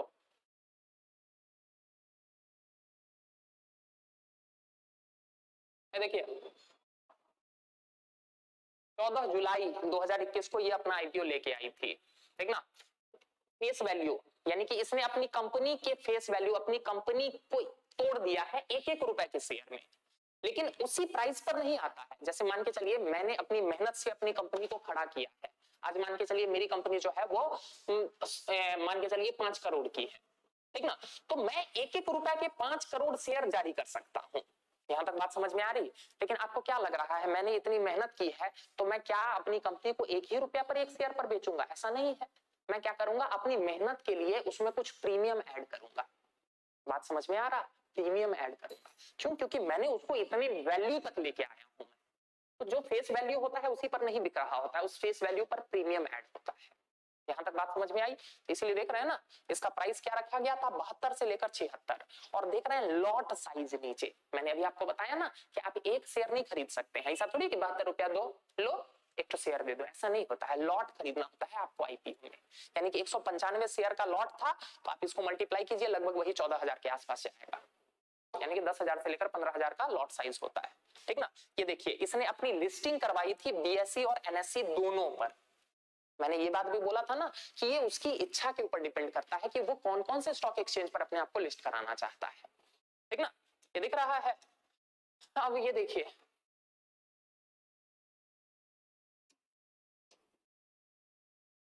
सब्सक्रिप्शन का स्टेटस कहां दिखाएगा, ये देखिए रिटेल कोटा सब्सक्रिप्शन कितना है, 7.45 टाइम्स। यानी कि रिटेल हम आप लोगों के लिए जितने शेयर्स अलॉट किए गए थे ना, ये देखिए कितने अलॉट किए गए थे वो यहाँ बताए हुए हैं। रिटेल के लिए अलॉट किए गए थे 18% शेयर, इतने शेयर अलॉट किए गए थे कि रिटेल लोगों के लिए क्या है, सैकड़ा लाख, 10 लाख, 12 करोड़ के आसपास, 12 करोड़ 95 लाख के आसपास जो है वो शेयर्स आम निवेशकों के लिए थे। लेकिन उसमें देखिए सब कितना था सब्सक्रिप्शन, 7.45 टाइम्स, यानी कि 7 गुना ज्यादा लोगों ने क्या किया था, सब्सक्रिप्शन के लिए अप्लाई किया था। बात समझ में आया, ठीक ना। QIB क्वालिफाइड इंस्टीट्यूशनल बायर्स, इन्होंने तो 51 टाइम्स, ये अलग अलग कोटा होते हैं, ठीक ना। जैसे मान के चलिए मैं अपनी कंपनी में IPO लाना चाहता हूं तो मैं कुछ कोटा फिक्स करता हूं कि अगर मान के चलिए 100% अभी मेरे पास है, मैं 30% बेचना चाह रहा हूं, तो 30% में मैं क्या करूंगा, मैं बोल दूंगा कि 10% मैं क्वालिफाइड इंस्टीट्यूशनल बायर को ही दूंगा, यानी कि बड़े बड़े संस्थान को दूंगा, ठीक ना। फिर मैं क्या कर दूंगा, मैं बोलूंगा कि 10% जो है वो NIIs के लिए दूंगा, ठीक ना, NIIs के लिए। ये अलग है, इंस्टीट्यूशनल इन्वेस्टर्स, बड़े इंस्टीट्यूशनल इन्वेस्टर्स। इसी में आते हैं HNI, हाई नेट इंडिविजुअल्स। जैसे कुछ होंगे जो होंगे जिनके पास 15,000 के ही आसपास होगा पैसा, तो वो छोटे निवेशक हैं। कुछ है जिनके पास बड़ा पैसा है, जो 2 लाख, 5 लाख, 1 करोड़, 5 करोड़, 20 करोड़ तक पैसा लगा सकते हैं, तो उन लोगों को बोला जाता है high net worth individual, HNI कहा जाता है। तो उनका कोटा अलग होता है, रिटेल का कोटा अलग होता है। मैं चाहूं तो अपने एम्प्लॉइज के लिए भी कुछ कोटा रख सकता हूं कि मेरे एम्प्लॉय ही इसमें बस निवेश कर सके। हाँ, कंपनी की मर्जी के ऊपर डिपेंड करता है। यही सारी चीजें तो DRHP में डाली जाती हैं, वो जो ड्राफ्ट रेड हेयरिंग प्रोस्पेक्टस डाला जाता है उसमें यही सारी चीजें डाली जाती है, ठीक ना। अब देखिए उसी में मैं दिखा रहा था कि ये देखिए क्या है, उसी में देखिए सब्सक्रिप्शन कितना ज्यादा हुआ। ये तो कुछ नहीं है, भारत में हाईएस्ट सब्सक्रिप्शन वाले कुछ IPO दिखाता हूं आपको, ठीक ना। आपको बता दूं मैंने जोमेटो के लिए अप्लाई नहीं किया था, जोमेटो के IPO में मैंने अप्लाई नहीं किया था, किया होता क्योंकि लिस्टिंग गेम बहुत तगड़े थे। हैप्पीएस्ट माइंड IPO, ये देखिए हैप्पीएस्ट माइंड एक कंपनी है, ठीक, भारत में जो है वो टेक्नोलॉजी से रिलेटेड सारा वो देती है। देखिए सितंबर 2020 में ₹2 पर शेयर इसका फेस वैल्यू है, लेकिन प्राइस जो था वो 165 से लेकर 166, और देख रहे हैं लॉट साइज जो है वो 90,000 का, मतलब 90 शेयर्स का था, तो फिर वही लगभग उतने के ही आसपास आ गया, 10,000 से लेकर 15,000। देखिए इसने भी अपने आप को दोनों जगह लिस्ट करवाया है। रिटेल के लिए इसने 18% शेयर्स अलॉट किए थे। सब्सक्रिप्शन देखिए रिटेल का 70 गुना, गुना है यहाँ 70 गुना, यानी कि ये था क्या कि ये रिटेल को जितना अपना शेयर देना चाहती थी उससे 70 गुना लोगों ने ज्यादा अप्लाई किया है। यहाँ देखिए NIIs का कोटा 350 गुना, बात समझ में आ रहा, ठीक ना। तो इतने टाइम्स ज्यादा सब्सक्रिप्शन था। तो जनरली ये होता है ना कि IPOs में यदि सब्सक्रिप्शन ज्यादा होता है तो लिस्टिंग गेन्स बहुत तगड़े मिलते हैं, कि जब लिस्टिंग होती है ना तो उसी दिन उसके प्राइस बहुत तेजी से भाग जाते हैं। तो अभी दिखाया था ना आपको जोमेटो का कितना था प्राइस, जोमेटो के एक IPO में जो है वो एक शेयर का प्राइस कितना था, अभी दिखाया ना आपको, एक शेयर का प्राइस 76 रुपया था ना। हा? ये देखिए इसका लिस्टिंग गेन देखिए, जिस दिन ये लिस्ट हुआ है, ये देखिए एक खुला ही 125 पर, यानी कि 76 रुपया आपने लगाया, और जिस दिन 7 दिन बाद जब ये IPO खुला तो खुला ही 125 पर, 75 में 125, 50 रुपया का गेन सेम डे जो है वो आपको 50 रुपया का गेन दिख रहा है, ठीक ना। तो इसके बेसिस पर आप अंदाजा लगा सकते हैं कि जंप आगे यदि इसी में देखिए तो ये कहां तक गया है, ये देख रहा 153 देख रहा, यानी कि लगभग 200 टाइम्स, यानी कि लगभग 2 गुना, कुछ ही दिनों में इसके शेयर प्राइसेस जो हो गए वो क्या हो गए, वो 2 गुने हो गए, ठीक ना। तो इसीलिए मैंने बोला कि काश मैंने भी अप्लाई किया होता, ठीक। तो ये होता है IPO। अब कुछ कुछ क्लियर हो रहा है, अब कुछ कुछ क्लियर हो रहा है। मैं क्या बोल रहा था, यहाँ सारा जो लेन देन है ना ये स्टॉक एक्सचेंज की भूमिका के अलग हो रहा है, इसीलिए इसको प्राथमिक बाजार कहा जाता है। यहां तक क्लियर है, यहां तक क्लियर है। IPO के संदर्भ में कुछ और चीजें जो आपको जाननी आवश्यक है वो जरा समझ लीजिए। जब एक कंपनी अपना IPO लाना चाहती है तो वो क्या करती है, वो कुछ मर्चेंट बैंक्स को हायर करती है, मर्चेंट बैंक्स को हायर करती है। इन बैंक्स को लीड मैनेजर कहा जाता है, लीड मैनेजर।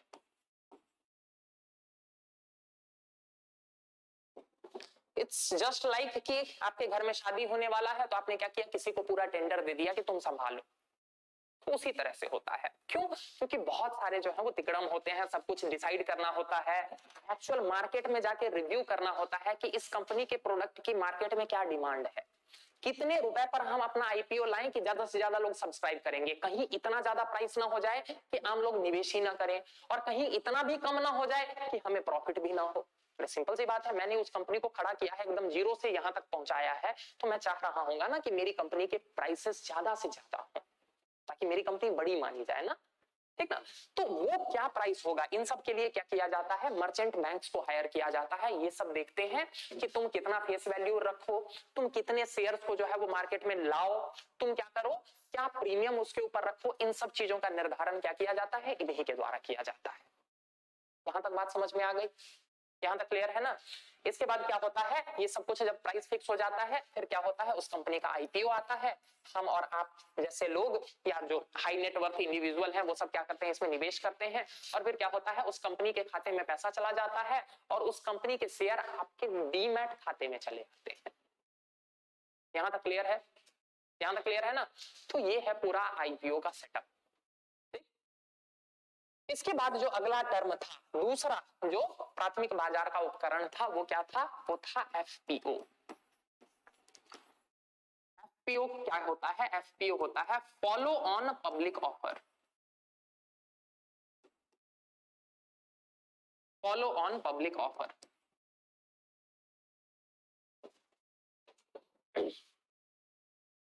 जरा बात को समझिएगा, एफपीओ का क्या मतलब है। मैंने बताया आईपीओ का सिंपल सा मतलब था कि एक कंपनी पहली बार अपने शेयर्स जारी करना चाहती है, और मैं ये बोल रहा हूं कि इस बार आप एक्सपेक्ट कीजिएगा कि आपको आईपीओ या एफपीओ में से एक क्वेश्चन यूपीएससी में जरूर देखने को मिलेगा।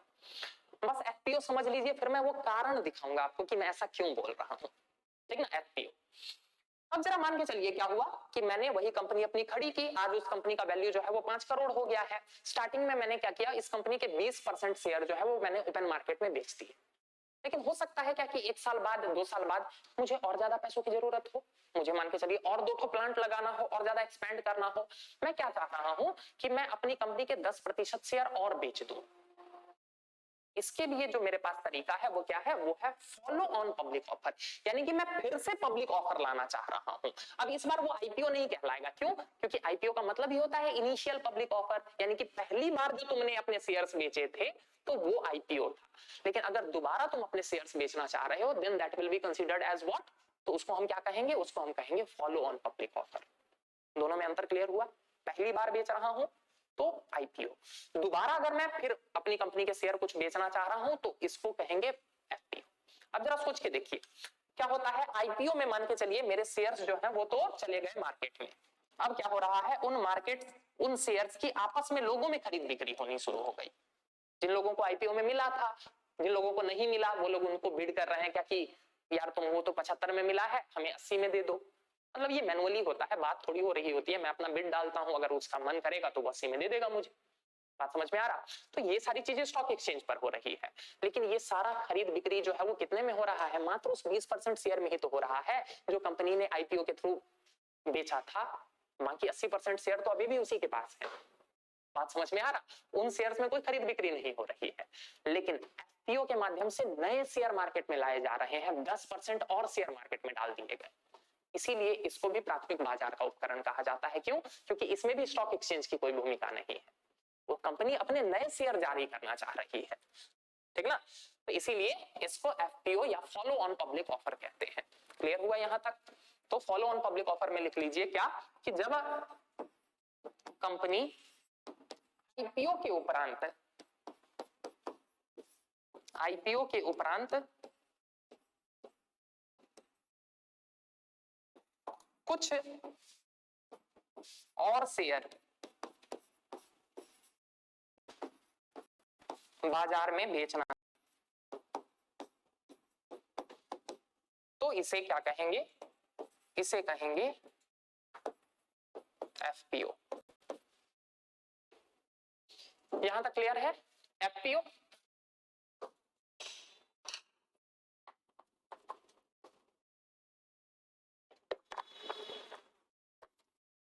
सामान्यतः एफपीओ को छूट दर पर लाया जाता है। जैसे मान के चलिए कि मेरी कंपनी है, मान के चलिए एबीसी, ठीक ना।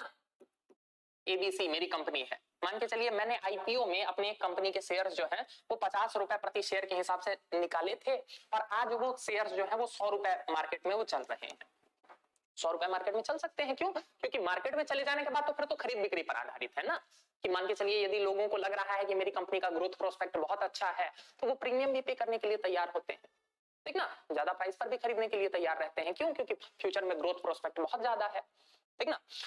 अब मान के चलिए मैं फिर से एफपीओ लाना चाहता हूं, तो जनरली क्या होता है ना, मैं इस प्राइस पर यदि लाऊंगा तो कोई क्यों मेरे एफपीओ में निवेश करेगा। तो जनरली एफपीओ जो होता है ना वो मार्केट प्राइस से कम प्राइस पर लाया जाता है, यानी कि मैं क्या करूंगा, 90 रुपए पर लाऊंगा, तभी ना नए निवेशकों को कुछ तो फायदा हो, तभी तो वो निवेश करना चाहेंगे। यदि मैं 100 रुपया पर ही लाऊंगा तो कोई एफपीओ में क्यों अप्लाई करेगा, वो सिंपली मार्केट से ही जाके नहीं खरीद लेगा, 100 रुपया में शेयर मिल तो रहा है। बात समझ में आ रहा? क्यों? क्योंकि एफपीओ में भी फिर लॉट वाला चक्कर होगा, वो तो जाके 1 रुपया में मतलब एक शेयर खरीद सकता है 100 रुपया में, लेकिन एफपीओ में निवेश करने के लिए फिर लॉट में उसको खरीदना होगा, यानी कि एक मुश्त उसको 10,000 से लेकर 15,000 के बीच में लगाना होगा। तो इसीलिए हमेशा एफपीओ जो होते हैं वो डिस्काउंट पर होते हैं। एफपीओ जो होते हैं वो किस पर होते हैं, डिस्काउंट पर होते हैं।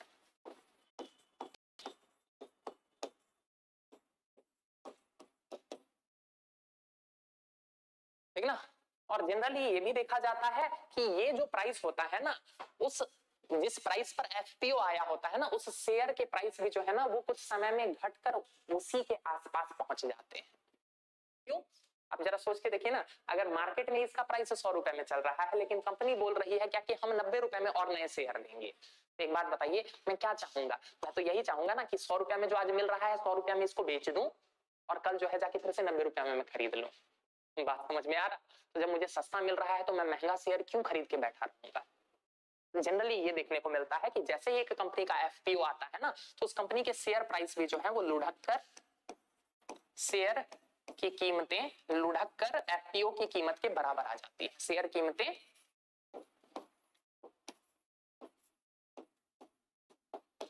एफपीओ की कीमतों के बराबर आ जाती है।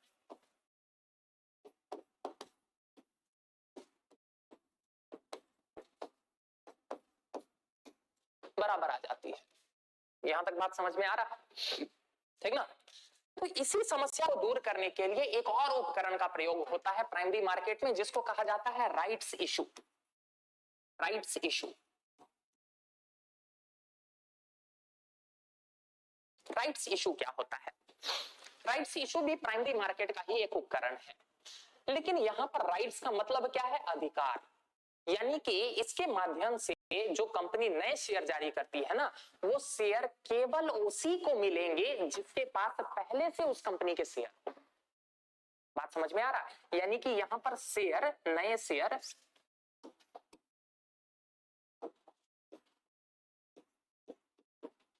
कंपनी द्वारा जारी किए गए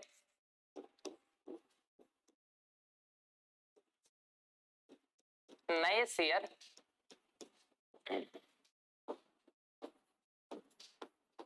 उसी को मिलेंगे जिसके पास पहले से शेयर हो।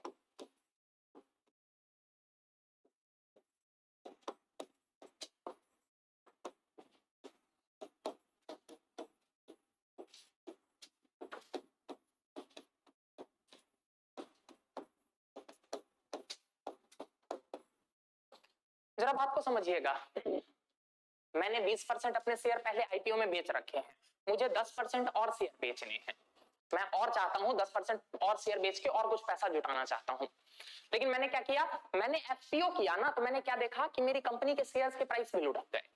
तो मैं क्या करूंगा, मैं सिंपली ये बोल दूंगा कि मेरी कंपनी के 2 शेयर जिसके पास है ना, उसको मैं एक एडिशनल शेयर और दूंगा और उसके लिए मैं ये प्राइस डिसाइड करता हूं। अब जरा सोच के देखिए, वो आदमी बेचेगा नहीं ना अपने शेयर, पहले से जो शेयर है वो बेचेगा नहीं। क्यों? क्योंकि अगर उसने अपने शेयर बेच दिए तो उसने जिसको बेच दिए अब अधिकार उसका हो गया, अब उसको मिलेंगे नए शेयर।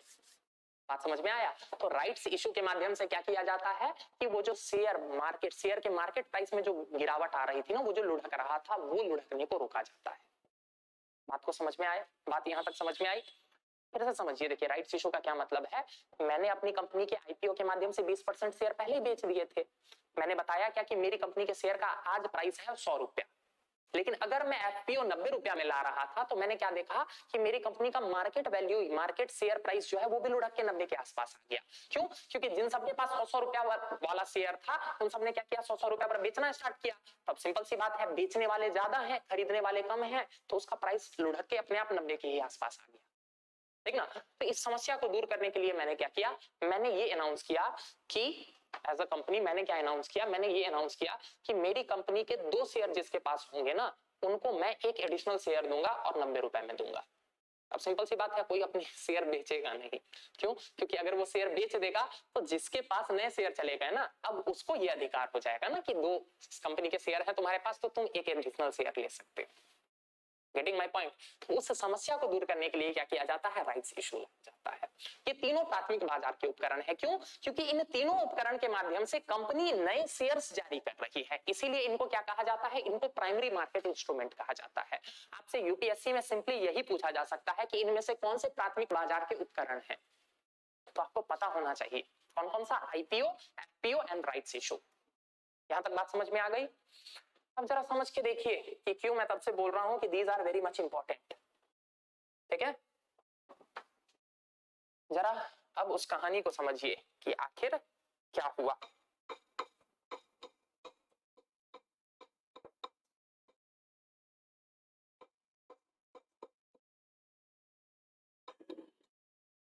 नाम तो सुना ही होगा आप लोगों ने, अडानी एंटरप्राइज, एफपीओ।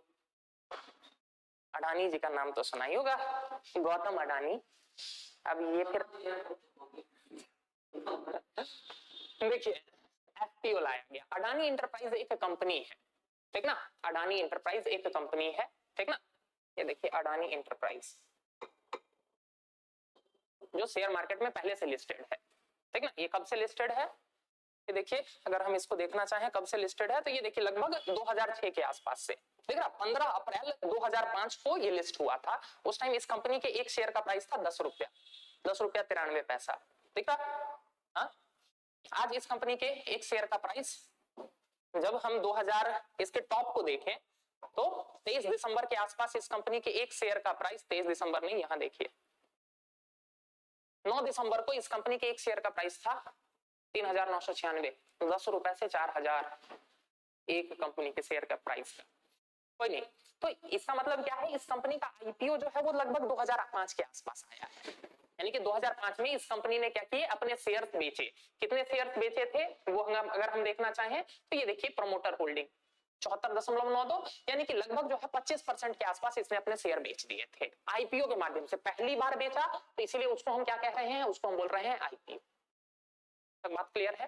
लेकिन इसको जो है वो और ज्यादा पैसों की आवश्यकता थी, इसको अपने बिजनेस को एक्सपेंड करने के लिए और ज्यादा पैसों की आवश्यकता थी, जिसके लिए क्या किया गया, 27 जनवरी 2023 को क्या किया गया, इस कंपनी का एफपीओ लॉन्च किया गया। लिख रहा है follow on public offer launch किया गया। अब क्लियर हो रहा है ना? यहाँ पर आईपीओ क्यों नहीं लिखा हुआ है, आईपीओ इसलिए नहीं लिखा हुआ क्योंकि पहली बार नहीं है ना, पहली बार तो तुम बेच चुके हो 2005 में, दोबारा ला रहे हो तो इसलिए एफपीओ लिखा हुआ है।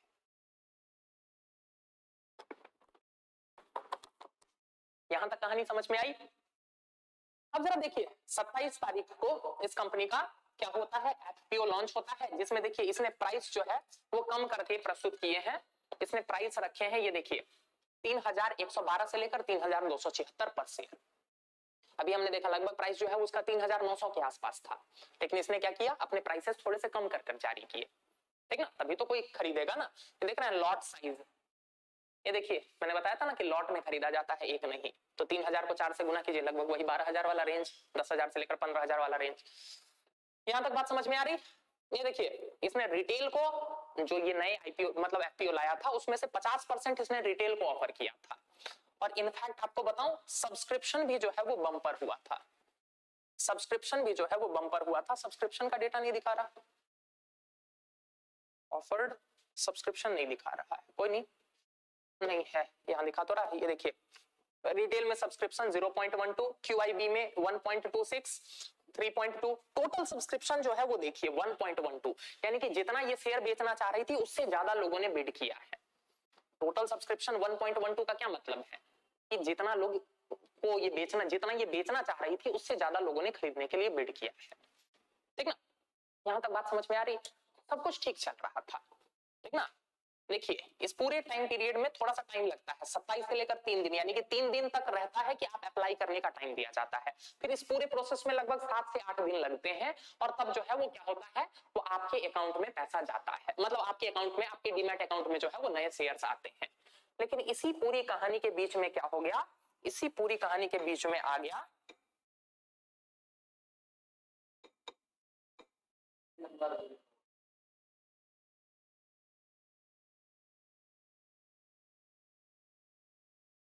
ये देखिए 24 जनवरी 2023 को हिंडनबर्ग नाम की एक फर्म है, ये यूएसए की फर्म है, जिसका कहना है, यदि आप हिंडनबर्ग की ऑफिशियल वेबसाइट पे जाएंगे तो उनका कहना है क्या कि हम मैन मेड डिजास्टर्स को लोगों को पहले बता देते हैं। मैन मेड डिजास्टर का क्या मतलब है कि ऐसी कंपनियां जहां पर जानबूझ के कुछ खराब गलत किया जा रहा है ताकि लोगों को फंसाया जा सके, लोगों का पैसा छीना जा सके, तो हम उस चीज को क्या करते हैं, उजागर कर देते हैं।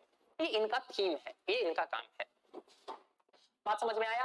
तो इसी बीच क्या हुआ, हिंडनबर्ग रिपोर्ट आ गया और हिंडनबर्ग रिपोर्ट में ये क्लियरली बहुत सारे खुलासे किए गए कि अडानी इंटरप्राइज जो है वो अपने शेयर प्राइस को बढ़ाने के लिए बहुत तरीके के गलत प्रैक्टिसेस का प्रयोग करती है, ठीक ना। वो मनी लॉन्ड्रिंग, बहुत तरह के आक्षेप लगाए। इतना डिटेल में आपको हिंडनबर्ग रिपोर्ट पढ़ने की बिल्कुल जरूरत नहीं है, बस आपको इतना पता होना चाहिए हिंडनबर्ग क्या था, क्या मुद्दा है, क्या इससे रिलेशन है। जाके प्रीवियस ईयर क्वेश्चंस में देखिएगा, आपसे करंट अफेयर से क्वेश्चन नहीं पूछा जाता है, करंट अफेयर्स को स्टैटिक से लिंक करके क्वेश्चन पूछा जाता है, ठीक ना। प्रीवियस ईयर क्वेश्चन जाके देखिएगा, आपको दिखेगा यूपीएससी में आईएएस के जो भी क्वेश्चन पूछे जा रहे हैं वो क्या किए जा रहे हैं, करंट अफेयर से लिंक करके आपके स्टैटिक से क्वेश्चन पूछा जा रहा है। बात समझ में आया? तो यानी कि क्या हुआ, क्या हुआ कि लगभग यही 24 तारीख के आसपास इसने अनाउंस किया भारत में। एक दो दिन बाद जो है वो धीरे धीरे हंगामा होना स्टार्ट हुआ, लोगों तक पहुंचने में बात थोड़ी सी टाइम लगी। इस टाइम पीरियड के दौरान क्या सब हुआ, जरा बात को समझिएगा। कहां गया, अच्छा देखिए कब दिखाया हमने आपको, दिखाया 24 मार्च को आया था ना रिपोर्ट। आते हैं जरा देखते हैं 6 मंथ वाले चार्ट पर। देखिए ये कौन सा डेट है, ये डेट है देखिए 25 जनवरी। 25 जनवरी 24 को लगभग आसपास रिपोर्ट आया है, तो उनका 24 जनवरी यानी कि हमारा 25 जनवरी ही, आपको पता है ना यूएसए 12 घंटे पीछे रहता है, ठीक ना। तो 25 जनवरी को ये रिपोर्ट आई, 25 जनवरी को इसके शेयर का प्राइस था 3,388 रुपया। एक दिन में इसके शेयर का प्राइस दिख रहा है, इसको कहते हैं ब्लड बाथ। एक दिन में इस कंपनी के शेयर प्राइस 3300 से गिरकर 2700 पर पहुंच गए। एक दिन में कितना, 30% टैंक कर गया। बात समझ में आ रहा है? एक दिन में 30%। आपका बैंक जो है वो आपको साल भर में 4% इंटरेस्ट देता है, उससे अंदाजा लगा लीजिए कि कितना गंदा फॉल था ये, ठीक ना। कितने पर ही नहीं रुका, अगले दिन थोड़ा सा बढ़ा, कि देखिए 2 फरवरी तक आते आते इस कंपनी का शेयर प्राइस जो है वो 1565 में मिल रहा था। कहां 3300, कहां 1565, लगभग 55% गिर गया 5 दिन में शेयर प्राइस। बात समझ में आ रहा है? यहीं पर बात नहीं रुकी, इसके शेयर प्राइस गिर के 1193 पर भी गए। अब जरा सोच के देखिए कि जो लोग निवेशक होंगे उन लोगों का क्या हाल हुआ होगा, ठीक ना। आपकी आंखों के सामने जो है 3300, लगभग 3300 मान लिए मोटा मोटी, लगभग 3300 के शेयर जो है वो कितने में मिल रहे हैं, 1000 में मिल रहे हैं। यानी कि आपकी आंखों के सामने आपकी 70% संपत्ति वाइप आउट हो चुकी है, ठीक ना, जस्ट 10 दिन में। क्लियर है? इसने क्या किया, पूरे भारत में जो है वो पैनिक क्रिएट कर दी। आप लोगों ने देखा होगा कि इस मुद्दे पर जो है वो पॉलिटिकल डिस्कोर्स भी, राजनीतिक चर्चाएं भी होने लग गई। अलग अलग विपक्ष ने जो है वो सरकार को घेरना प्रारंभ किया। क्या कि अडानी वैसे भी माना ही जाता है क्या, थोड़ा सा वो पॉलिटिकल नेक्सस वगैरह उन सब की बातें बहुत सारी छपने लग गई। तो ये खूब ज्यादा न्यूज में रहा, खूब ज्यादा न्यूज में रहा और बहुत लंबे समय तक न्यूज में रहा, ठीक ना। तो क्या कि अडानी, इसके कारण क्या हुआ, अडानी के शेयर्स के प्राइसेस में बहुत तेजी से गिरावट आई। आपको पता होगा एक टाइम पिछले साल ऐसा था कि जब गौतम अडानी विश्व के सबसे बड़े पूंजीपतियों में 4थे रैंक पर आ गए थे। उन्होंने किनको, तो कौन है, अरे माइक्रोसॉफ्ट के जो चेयरमैन है, क्या नाम है भूल गया, माइक्रोसॉफ्ट के चेयरमैन का क्या नाम है, बिल गेट्स, उनको भी पीछे छोड़ दिया था, ठीक ना। 4थे नंबर पर थे, आज गिर के कहां पहुंच गए हैं, 20 बाई 22वें नंबर पर पहुंच गए। यहाँ तक बात समझ में आ रही है, ठीक ना। तो इस कारण से ये बहुत ज्यादा न्यूज में था। अब जरा कहानी को समझिए, कहानी क्या हुआ। कहानी इसके कारण ये हुआ कि चूंकि इस कंपनी के प्राइसेस देख रहे हैं ना गिर के कहां पहुंच गया है, ये देखिए 3 फरवरी 4 फरवरी तक गिरकर ये कहां तक पहुंच गया है, 1500 तक पहुंच गया है। और मैंने आपको पहले ही बता रखा है कि एफपीओ का डेट क्या था, यहां दिखाया था ना एफपीओ का डेट क्या था। एफपीओ का डेट डाला गया था कहां से कहां, एफपीओ का डेट था 27 जनवरी से लेकर 31 जनवरी। अब जरा सोच के देखिए, जिन लोगों ने इसमें अप्लाई कर दिया है 31 तारीख तक, जिन लोगों ने अप्लाई कर दिया है और जिन्होंने अप्लाई किया है उनको तो इस प्राइस पर मिलेगा, क्यों, क्योंकि प्राइस तो ये बता रखा है। लेकिन उस कंपनी के शेयर प्राइस अगले 2-3 दिन में ही गिरकर कितने पर आ गए हैं, 1500 पे आ गए हैं, ठीक ना। तो इस कंटेक्स्ट में बात ये हो रही थी क्या कि तुम खरीदो कितने पर, 3000 पे, और मार्केट में उसका भाव क्या चल रहा है, 1500 रुपया। आपको नहीं लग रहा है ये कि थोड़ी सी हास्यास्पद, या फिर जो है जिन लोगों ने इन्वेस्ट कर दिया उन लोगों का हाल सोचिए कि क्या हो रहा होगा। उन लोगों को तो हार्ट अटैक आ रहा होगा, क्या कि मतलब लिस्टिंग होते ही मेरा 50% गया, इसका तो यही मतलब है ना। तो फिर ऐसे कंडीशन में क्या हुआ, गौतम अडानी का प्रेस कॉन्फ्रेंस हुआ और उन्होंने क्या किया, ओवर सब्सक्राइब्ड एफपीओ को क्या कर दिया, कैंसिल कर दिया। क्या देखिए, अडानी withdraws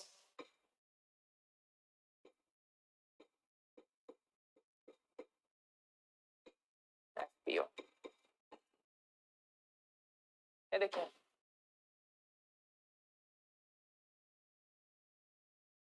इमेज में दिखाता हूं ना, ये देखिए Gautam Adani explains why he was forced to withdraw calls off the IPO to return the money of, यानी कि 2 फरवरी को गौतम अडानी ने क्या किया, प्रेस कॉन्फ्रेंस किया और उन्होंने ये बोला कि ऑल्दो हमारे पास पैसा आ चुका है, लोगों का, इन्वेस्टर्स ने एफपीओ में इन्वेस्ट कर दिया है, लेकिन फिर भी हम अपने एफपीओ को यहीं पर खत्म करते हैं, हम लोगों का पैसा वापस कर देंगे। बात समझ में आया, यानी कि एफपीओ कैंसिल कर दिया गया, दिख रहा ना, एफपीओ विड्रॉ कर लिया गया, एफपीओ खत्म कर दिया गया। अब जरा सोच के देखिए एफपीओ की चर्चा कितनी बार हुई, इसीलिए बोल रहा था मैं इतनी देर से कि इस बार एफपीओ इंपॉर्टेंट हो जाता है, रैंडमली नहीं, क्या कि मेरे को रात में सपना थोड़ी आया कि मैं आपको जाके बोल दूं क्या कि ये इंपॉर्टेंट है, ऐसे ही खोजा जाता है कि इस बार के एग्जाम की दृष्टि से क्या इंपॉर्टेंट है क्या इंपॉर्टेंट नहीं। क्लियर है, अब समझ में आ गया एफपीओ क्या है और क्यों इंपॉर्टेंट क्या है, बात इससे संबंधित ये पूरी कहानी समझ में आई, ठीक ना। तो ये था एफपीओ से रिलेटेड पूरा इशू, हमारे यहाँ जो है पूरी जो चर्चा हुई है, अभी बताऊंगा आगे हम लोग चर्चा करेंगे, शेयर मार्केट जब पढ़ रहे हैं तो पूरा बताऊंगा कि हिंडनबर्ग क्यों, आपने सुना होगा Hindenburg was a short selling firm, short selling क्या होती है सब बताऊंगा, ठीक ना, कि उसका इसमें क्या फायदा था, ठीक ना। गौतम अडानी, अब बट ऑब्वियस है क्या कि मैं कमेंट करने के मतलब उसमें नहीं हूँ, कंडीशन में नहीं हूँ, क्यों, क्योंकि मैंने कोई रिसर्च नहीं किया है। उसने जो बहुत सारे एलिगेशंस लगाए थे ना, वो एलिगेशंस में क्या क्या थे, उस एलिगेशंस में मुख्य पॉइंट ये थे, उसका ये कहना था क्या कि ये देखिए अडानी इंटरप्राइज के शेयर्स देख रहे हैं आप, ये देखिए इसमें जो प्रमोटर्स है ना, ये देखिए इसमें जो प्रमोटर्स हैं देख रहे हैं, ये देखिए श्री गौतम अडानी दिख रहा, यहाँ भी श्री लगा हुआ है। 51% शेयर जो है ना इस कंपनी के, 51% शेयर जो है वो इन्हीं के अकेले पास है। ये तो मार्च 2023 की बात है, दिसंबर तक तो 55% शेयर थे, ठीक ना। और आगे देखिए अडानी ट्रेड लाइन, अडानी ये सब दिख रहा ना। इनफैक्ट उसका ये कहना था कि ये बाकी जो एफआईआईज वाले कोटा में भी जो दिख रहा है ना, ये जो एलारा इंडिया अपॉर्चुनिटी फंड हो गया या क्रिस्टा फंड हो गया, एल्ब्यूला फंड हो गया, ये एपीएफएमएस फंड था, हिंडनबर्ग रिपोर्ट का ये कहना था कि इसमें से भी ज्यादातर कंपनियां जो है ना वो इनडायरेक्टली जो है वो अडानी द्वारा ही ओन्ड है, और ये क्या कर रहे हैं, अपने ही शेयर्स को खरीद बेचकर इसके प्राइस को बढ़ा रहे हैं। बात समझ में आ रहा, देखा ना आपने पिछले 1 साल में, देख रहे हैं शेयर, पिछले 1-2 साल में इस कंपनी के शेयर प्राइस कितनी तेजी से भागे। ये देखिए 3 साल का चार्ट देखिए, आपको अंदाजा लग जाएगा। ये देखिए दिसंबर 2021 में इस कंपनी का प्राइस जो है वो 1600 था और अचानक से 4000 पहुंच गया। 1 साल में इसने ऐसा क्या कर दिया कि इसकी कंपनी के प्राइस जो है वो लगभग 2.5 गुने हो गए, कंपनी का प्रॉफिट तो 2.5 गुना बढ़ा नहीं। तो उस हिंडनबर्ग रिपोर्ट में ये कहा गया था, मैं नहीं बोल रहा हूं, मैंने ऐसा कोई रिसर्च थोड़ी किया है, तो उस हिंडनबर्ग रिपोर्ट में ये कहा गया था कि ये मैनिपुलेट करते हैं, जानबूझ के अपने शेयर प्राइसेस को जो है वो बढ़ाकर दिखाते हैं, मैनिपुलेट करते हैं, आपस में खरीद बिक्री करके बढ़ा देते हैं। यहां तक बात समझ में आ रही। तो ये था हिंडनबर्ग और अडानी से रिलेटेड इशू, और इसी कारण से एफपीओ इस बार के एग्जाम के लिए इंपॉर्टेंट हो जाता है। यहाँ तक क्लियर है कहानी? ठीक ना, बताऊंगा शॉर्ट सेलिंग क्या होती है, सब बताऊंगा, निश्चिंत रहिए। तो ये था हमारा प्राइमरी मार्केट, ठीक ना, ये था हमारा प्राइमरी मार्केट। ठीक, प्राइमरी मार्केट के बाद हमने क्या देखा था? हमने देखा था कि सेकेंडरी मार्केट होता है। देखिए मैंने बताया था ना, शेयर मार्केट को दो पार्ट में बांटा जाता है।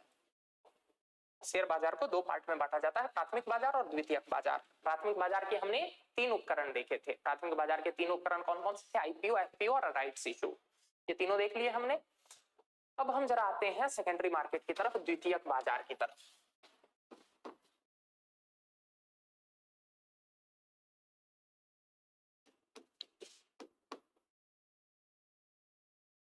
द्वितीयक बाजार होता क्या है? द्वितीयक बाजार का मतलब होता है कि एक बार कंपनी के शेयर्स लोगों के पास पहुंच गए, लोगों के पास पहुंच गए। इसके बाद जो लोगों में आपस में खरीद बिक्री होती है, इसके बाद जो लोगों में या आम निवेशकों में, इसके बाद जो निवेशकों में खरीद बिक्री होती है,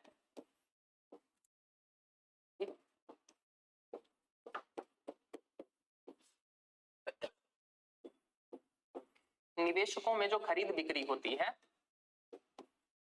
इसको क्या कहते हैं? इसको कहते हैं सेकेंडरी मार्केट। ये जो निवेशकों में आम खरीद बिक्री होती है, ये किसके माध्यम से होती है? स्टॉक एक्सचेंज के माध्यम से।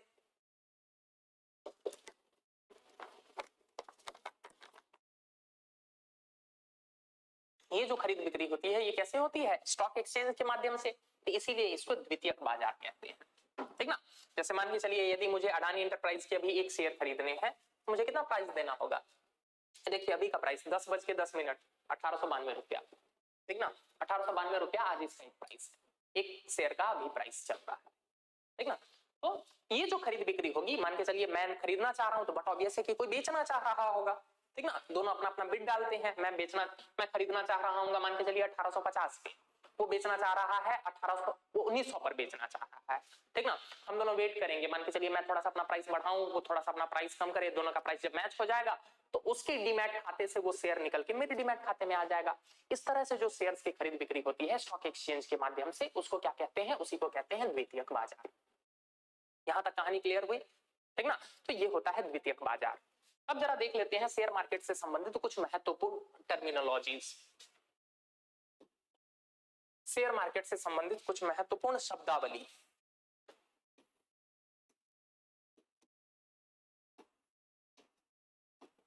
शब्दावली यूपीएससी पूछने लग गई है शेयर मार्केट से क्वेश्चन, जाके देखिएगा सीडीएसएल पर क्वेश्चन पूछ रखा है 2021 में।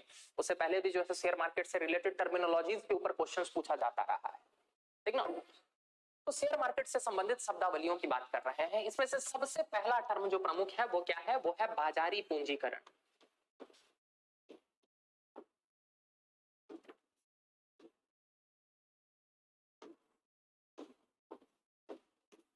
इसको इंग्लिश में क्या कहा जाता है? इसको इंग्लिश में कहा जाता है मार्केट कैपिटलाइजेशन, या एम कैप भी कहा जाता है, मार्केट कैपिटलाइजेशन, एम कैप। क्या होता है एम कैप? जरा बात को समझिएगा। एम कैप का सिंपल सा मतलब होता है कंपनी के शेयरों की संख्या, शेयरों की संख्या, और जब इस कंपनी के शेयरों की संख्या को गुणा कर दें उस कंपनी के शेयर के मूल्य से, शेयर के मूल्य से,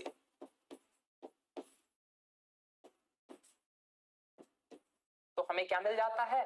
हमें मिल जाता है उस कंपनी का मार्केट कैप, कि आज इस कंपनी का मार्केट में टोटल मूल्य क्या है। बात समझ में आया? यानी कि मान के चलिए, एक सेकंड के लिए मान के चलिए क्या है कि मेरी वही एबीसी कंपनी है, ठीक ना।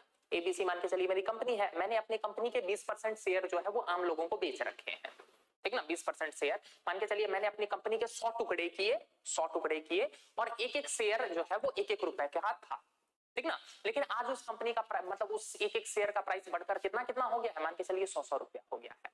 तो 100 शेयर है मार्केट में, और एक एक शेयर का वैल्यू कितना हो गया है? 100 रुपया। तो 100 × 100 यानी कि आज मेरी कंपनी का मार्केट कैप कितना हो जाएगा? 10,000। बात समझ में आया? जितने शेयरों की संख्या उसको मल्टीप्लाई कर दीजिए एक शेयर का जो प्राइस है, उससे जब हम मल्टीप्लाई कर देंगे तो यानी कि क्या हो जाएगा? वो हो जाएगा उस कंपनी का मार्केट कैप। यहां तक बात समझ में आई? ठीक है। मार्केट कैप के ही बेसिस पर डिसाइड होता है, यही आधार होता है, इसी आधार पर पता चलता है कि कौन सी कंपनी बड़ी है कौन सी कंपनी छोटी है। इसी आधार पर कंपनी के आकार का निर्धारण होता है।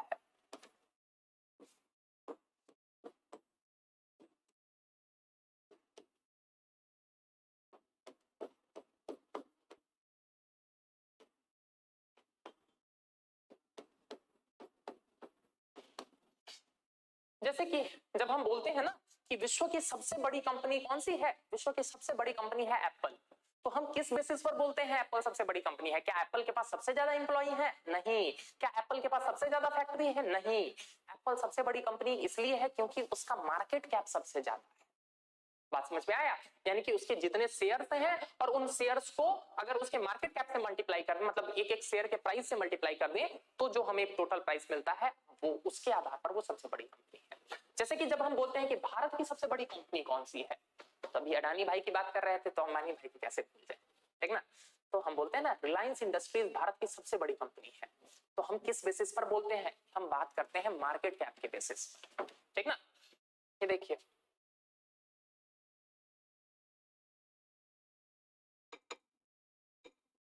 रिलायंस इंडस्ट्रीज दिख रहा, मार्केट कैप दिख रहा पहला, यानी कि इस कंपनी का आज अभी के अभी वैल्यू कितना है? अभी के अभी वैल्यू है कितना? 16,58,47 करोड़। यानी कि इस कंपनी को यदि अभी पूरा खरीदना है तो इतना पैसा देना होगा। इसके 100% शेयर का वैल्यू, एक शेयर का वैल्यू कितना है? 2,451, ठीक ना? और टोटल जितने इसके शेयर्स हैं मार्केट में, यदि इन दोनों को मल्टीप्लाई कर दिया जाए तो इतना मिल जाएगा। बात समझ में आया? तो जब हम बोलते हैं कि रिलायंस इंडस्ट्रीज भारत की सबसे बड़ी कंपनी है तो वो इसी बेसिस पर बोलते हैं। दूसरी सबसे बड़ी कंपनी का क्या नाम है भारत की? TCS, Tata consultancy services limited, दिख रहा 11,84,000, दिख रहा ना? उससे कम है ना, अरे वो 16 लाख था, ये 11 लाख है, इसीलिए जो है वो टीसीएस भारत की दूसरी सबसे बड़ी कंपनी है। यहां तक बात समझ में आया? यहां तक बात समझ में आया, ठीक ना? कि मार्केट कैप क्या होता है। इनफैक्ट मैं आपको बताऊं, हम जब ये बोलते हैं ना कि ये आदमी जो है वो भारत का सबसे बड़ा या विश्व का सबसे बड़ा, सबसे अमीर आदमी, सबसे गरीब आदमी, ये जो हम डिसाइड करते हैं ना, ये भी इसी बेसिस पर डिसाइड होता है, मार्केट कैप के बेसिस पर डिसाइड होता है। एक बात बताइए, अभी देखा ना हमने गौतम अडानी, श्री गौतम अडानी, देखा तो था। श्री गौतम अडानी के पास इस कंपनी के कितने परसेंट शेयर थे? इस कंपनी के थे, ये देखिए 51% शेयर थे ना। तो सबसे अमीर होने का या भारत के सबसे अमीर व्यक्ति होने का ये मतलब थोड़ी है कि उसके बैंक खाते में सबसे ज्यादा पैसा है, ऐसा बिल्कुल नहीं होता है। या उसकी तिजोरी में सबसे ज्यादा पैसा है, ऐसा बिल्कुल मतलब नहीं होता है। उनके पास यदि 51-55% शेयर थे और एक एक शेयर का मूल्य मान के चलिए 3-3 हजार पहुंच गया है या 4-4 हजार पहुंच गया है, तो मल्टीप्लाई कर लीजिए ना, और इसके बेसिस पर डिसाइड होता है कि कौन अमीर है कौन गरीब है। और यही होता है कि जैसे मान के चलिए क्या कि शेयर मार्केट में उसकी कंपनी के प्राइसेस नीचे आ गए, तभी तो गौतम अडानी जो कभी चौथे नंबर पर थे आज 20वें पायदान पर पहुंचे हुए हैं, 21वें पायदान पर पहुंचे हुए हैं, मतलब गिर गए हैं नीचे। इसी बेसिस पर होता है। जब इस कंपनी के शेयर्स के प्राइसेस 4,000 थे तो बट ऑब्वियस है कि उनका नेट वर्थ कितना ज्यादा था। अब जब उस कंपनी के शेयर प्राइसेस गिर गए हैं तो उनका भी प्राइस कम हो गया। तो इसी बेसिस पर, इसी आधार पर यह भी निर्धारित होता है कि कौन आदमी कितना अमीर है कितना गरीब है, ठीक ना? मतलब हम लोगों के पास या आम लोगों के पास जिनके पास शेयर नहीं है उनके पास तो बैंक खाते से ही डिसाइड होता है। जैसे देखिए रिलायंस इंडस्ट्रीज की यदि बात करें तो रिलायंस इंडस्ट्रीज में देखिए शेयर होल्डिंग पैटर्न में जाएंगे हम,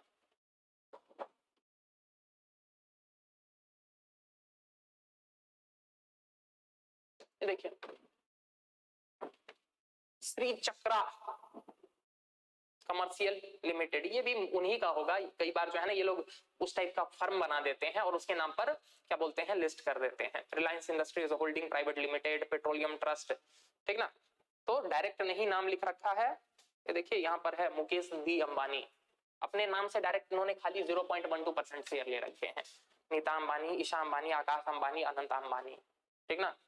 500 अंबानी के पास, लेकिन ये सब फर्म भी जो है ना वो जनरली उन्हीं के नाम पर होगी, ठीक ना? तो इन्हीं चीजों के बेसिस पर क्या डिसाइड होता है कि कोई आदमी कितना अमीर है, कोई आदमी कम है। इसीलिए देखते हैं ना चेंज होते रहता है। अचानक से हम सुनते हैं क्या कि इलोन मस्क जो है वो विश्व का सबसे अमीर आदमी है, फिर 5 दिन बाद न्यूज आता है कि नहीं वो सेकंड नंबर पर आ गया है, कोई दूसरा जो है वो टॉप पर आ गया है। वो किस बेसिस पर होता है कि उनके पास जितने जितने शेयर्स है ना, उनके शेयर प्राइसेस में जो उतार चढ़ाव होता है, इसके बेसिस पर कोई अमीर और कोई कम होता रहता है, ठीक ना। जैसे इलोन मस्क के पास टेस्ला कंपनी के शेयर्स होंगे ना, इलोन मस्क के पास जो है स्पेसएक्स के शेयर होंगे, अब तो ट्विटर भी एक्वायर कर लिया है, पता है ना, ठीक ना। तो ये जो उतार चढ़ाव होता है, ये जो उतार चढ़ाव होता है, इसी के बेसिस पर डिसाइड होता है कि कोई कंपनी कितनी बड़ी है या कोई आदमी कितना अमीर है, कितना गरीब है। यहां तक बात समझ में आया। विश्व में सबसे बड़ी कंपनी यदि हम देखें अगर मार्केट कैपिटलाइजेशन के बेसिस पर, तो कौन सी है, वो है एप्पल, ठीक ना, एप्पल। इनफैक्ट मैं बताऊं, एप्पल का मार्केट कैप जो है वो लगभग $2.5 ट्रिलियन के आसपास है, ठीक ना, $2.5 ट्रिलियन के आसपास। विश्व में टॉप 6 देश को छोड़ दें तो उसके नीचे के देश का जीडीपी भी नहीं है, साल भर का जीडीपी भी नहीं है $2.5 ट्रिलियन के आसपास। आपको पता है ना भारत का जीडीपी कितना है, $3.15 ट्रिलियन। बात समझ में आ रहा। तो मतलब अगर ग्रोथ इसी तरह से रहा तो हो सकता है कभी भारत की जीडीपी के बराबर भी ना आ जाए। और आपको पता है ना कि हम 5वें पायदान पर हैं, तो हमसे नीचे 6ठे पायदान पर जो ब्रिटेन, 7वें पायदान पर मान के चलिए फ्रांस, तो उससे नीचे वाले जो देश है उनकी जीडीपी से ज्यादा है उसका मार्केट कैपिटलाइजेशन। कितनी बड़ी कंपनी है। उसी तरह जब हम भारत की में देखते हैं कि भारत में सबसे बड़ी कंपनी कौन सी है, तो वो रिलायंस इंडस्ट्रीज। किस बेसिस पर, मार्केट कैपिटलाइजेशन बेसिस, ठीक ना, ठीक ना। यहां तक बात समझ में आ गई, ठीक। रिलायंस दिख रहा ना 16,000। अडानी जी अभी छोटे हैं, मतलब मार्केट कैपिटलाइजेशन के बेसिस पर 2,15,000, लेकिन अडानी की मल्टीपल कंपनीज है ना, ठीक ना। तो अलग अलग कंपनियों के बेसिस पर ये जो है वो अंबानी से अमीर थे। जैसे कि अडानी की कई सारी कंपनियां है ना, ये तो अडानी इंटरप्राइज हुआ, ऐसे ही अडानी विल्मर दिखेगा, ये देखिए अडानी की कितनी कंपनीज हैं, ये देखिए Adani ports, Adani green, Adani power, Adani transmission, ठीक ना, Adani total gas, Adani Wilmer. बात समझ में आ रहा। तो इन सब कंपनियों में जो है वो अलग अलग उनके शेयर्स है ना, तो इन सब कंपनीज में जो अलग अलग शेयर होल्डिंग होगी तो इन सब कंपनियों के प्राइसेस बढ़ेंगे, तो अपने आप प्राइसेस बढ़ेंगे। सारी कंपनियों में फॉल आया था, ऐसा नहीं है। अब किसी को भी देख लीजिए, जैसे कि अडानी ग्रीन्स, ये देखिए दिखाता हूं 6 महीना, ये देखिए ये वही दिन है 25 जनवरी 1800, और अगले दिन देखिए हाल कहाँ गया 1100, कुछ दिन बाद देखिए 400, 1800 से 400, आप इमेजिन कीजिए कितना परसेंट गया। हाँ 4 चौक 16 होता है, मतलब लगभग 80% के आसपास जो है वो आपका कैपिटल वाइप हो गया 10 दिन में, ठीक ना। इसलिए बोला जाता है शेयर मार्केट बहुत रिस्की है, इसीलिए मैंने डिस्क्लेमर दिया था कल भी, ठीक ना। इस क्लास का उद्देश्य है मुझे बस आपको कॉन्सेप्ट समझाना कि एक्चुअल एग्जाम में आए तो आप बता सकें। सब में फॉल आया था, ठीक ना। तो इसी कारण ना चौथे सबसे अमीर आदमी से अचानक से 20वें पायदान पर पहुंच गए, इसी कारण से। यहां तक क्लियर है। पहला टर्म मार्केट कैपिटलाइजेशन किसको कहते हैं, ठीक। इसी आधार पर कंपनी के आकार का निर्धारण होता है। भारत की सबसे बड़ी कंपनी रिलायंस और विश्व की सबसे बड़ी कंपनी एप्पल। यहां तक बात समझ में आ गया। अगला टर्म देखिए इसी से संबंधित, अगला टर्म क्या होता है, अगला टर्म आपको जो सुनने को मिलेगा उसको कहते हैं ब्लू चिप कंपनी।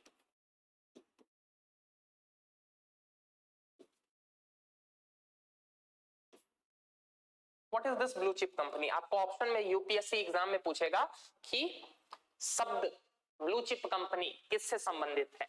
पहला ऑप्शन रहेगा कि सेमीकंडक्टर चिप में शॉर्टेज के कारण नई चिप बनाने वाली कंपनियों को ब्लू चिप कंपनी कहते हैं। आप भी बोलिएगा क्या, सुने तो थे कि चीन जो है ना वो अटैक करने वाला है ताइवान पर, जिसके कारण दिक्कत हो रही है। तो मोदी जी बोले थे कि गुजरात में जो है वो अपना वाला प्लांट लगाएंगे, यही है, ठीक ना। लोग कहते हैं यूपीएससी बहुत टफ है, लेकिन इतना भी टफ नहीं है, या फिर हम तैयारी ज्यादा अच्छा करके आए हैं, ठीक ना। वो नहीं होता है। ब्लू चिप कंपनी का मतलब होता है ऐसी कंपनियां, ऐसी कंपनी जिनका एक निरंतर लाभ का इतिहास रहा है।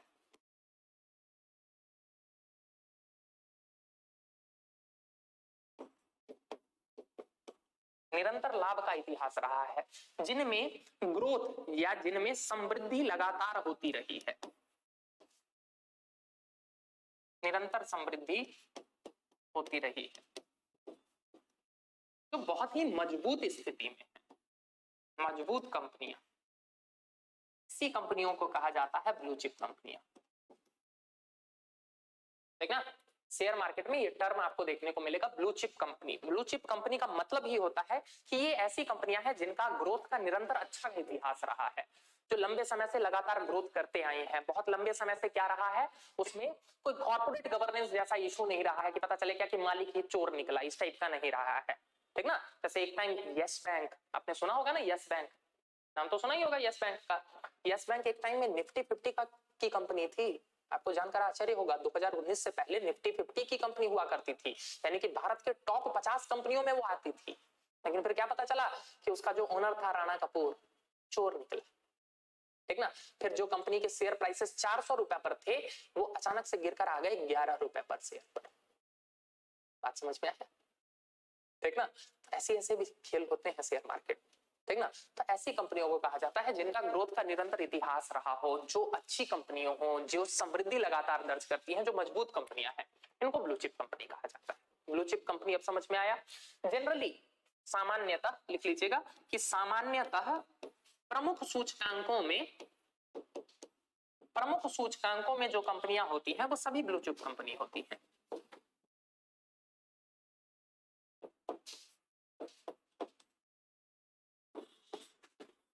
प्रमुख सूचकांकों की कंपनी को ब्लू चिप कंपनी कहते हैं। जैसे कि अभी आपको बताया ना कि निफ्टी 50 में 50 कंपनियां हैं। ठीक ना, निफ्टी 50 में 50 कंपनियां हैं। सेंसेक्स में कितनी कंपनियां हैं? सेंसेक्स में 30 कंपनियां हैं। तो सामान्यतः ये कंपनियां जो है वो ब्लू चिप कंपनियां मानी जाती है। इनफैक्ट आपको ये लाइन भी बता दूं, इस लाइन को गौर से सुनिएगा, ऐसा नहीं है कि केवल जो इंडिसेस में जो कंपनियां हैं केवल वही ब्लू चिप कंपनी होंगी। ऐसे भी हो सकती है, मान के चलिए जो 51 नंबर पर कंपनी है, जरूरी तो नहीं है क्या कि वो जो है क्या बोलते हैं बहुत खराब हुई, 51वें नंबर पर पहुंची है तो इसका मतलब उसका भी लाभ का इतिहास रहा है, उसने भी ठीक ठाक समृद्धि दर्ज की है। तो ब्लू चिप कंपनी वो भी हो सकती है जो इंडिसेस के बाहर भी हो, लेकिन जो इंडिसेस में होती है वो तो ब्लू चिप कंपनी होती ही होती है, तभी तो इतनी बड़ी बन पाई है। यहां तक बात समझ में आया? ब्लू चिप कंपनी किसको कहते हैं? यहां तक क्लियर है? अब जरा देखिए अगला टर्म जो आपको शेयर मार्केट के संदर्भ में देखने को मिलेगा, that is what? That is bulls and bears. ठीक ना, बुल को हिंदी में क्या कहेंगे? बुल को सांड नहीं लिखिएगा, हिंदी में इनको कहा जाता है तेजड़िया। ठीक ना, और बियर्स को कहा जाता है मंदड़िया। ठीक ना, सांड और भालू ना लिख दीजिएगा, बुल्स एंड बियर्स। ठीक, तो तेजड़िया और मंदड़िया। देखिए बुल्स किसको कहते हैं? ये अलग अलग प्रकार के निवेशक होते हैं जो शेयर मार्केट में होते हैं। ठीक ना, अलग अलग प्रकार के ये निवेशक होते हैं जो शेयर मार्केट में होते हैं। ठीक ना, आपको पता होगा हमारे एनएससी के बाहर जो है वो बड़ा सा जो है वो लगा हुआ है, बुल का प्रतिमा लगी हुई है, बुल आउटसाइड। हाँ, वो कहीं भी आपको दिखाएगा बुल सिंबल। ये देखिए ये लगा हुआ है हमारे स्टॉक मार्केट के बाहर। ठीक ना, बुल। ठीक ना, जरा बात को समझिएगा, आखिर ये बुल और बियर में अंतर क्या है या पॉइंट क्या है, क्यों ऐसा कहा जाता है, उस बात को जरा समझिएगा। बुल्स शेयर मार्केट में वो होते हैं जो ये अनुमान करते हैं कि शेयर मार्केट में तेजी आने वाली है, शेयर मार्केट में तेजी आने वाली है। जो लोग ऐसा मानते हैं उनको क्या कहा जाता है? उनको कहा जाता है बुल। सिंपल सी बात है, अगर मैं ऐसा मान रहा हूं कि शेयर मार्केट में तेजी आने वाली है तो इसका क्या मतलब है कि मैं शेयर खरीद के बैठ जाऊंगा। क्यों? क्योंकि आगे तो बढ़ने वाला है, तेजी आने वाली है तो मेरे शेयर की कीमतें बढ़ने वाली है, तो जब बढ़ जाएगा तब मैं बेच के प्रॉफिट कमाऊंगा। तो यानी कि जो तेजड़िया होते हैं, जो बुल्स होते हैं, ये क्या करेंगे? ये शेयर खरीदते हैं। ये क्या करेंगे? ये शेयर खरीदेंगे।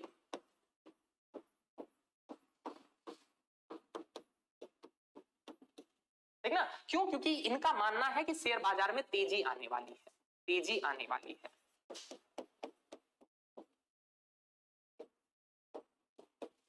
बात समझ में आया?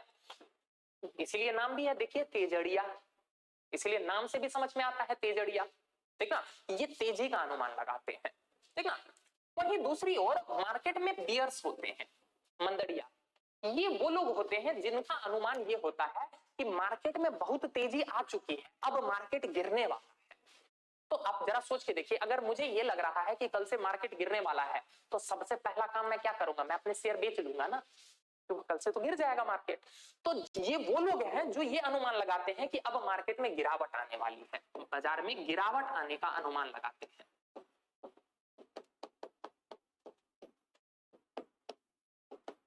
इसीलिए क्या करते हैं, इसलिए कि अपने शेयर बेचते हैं।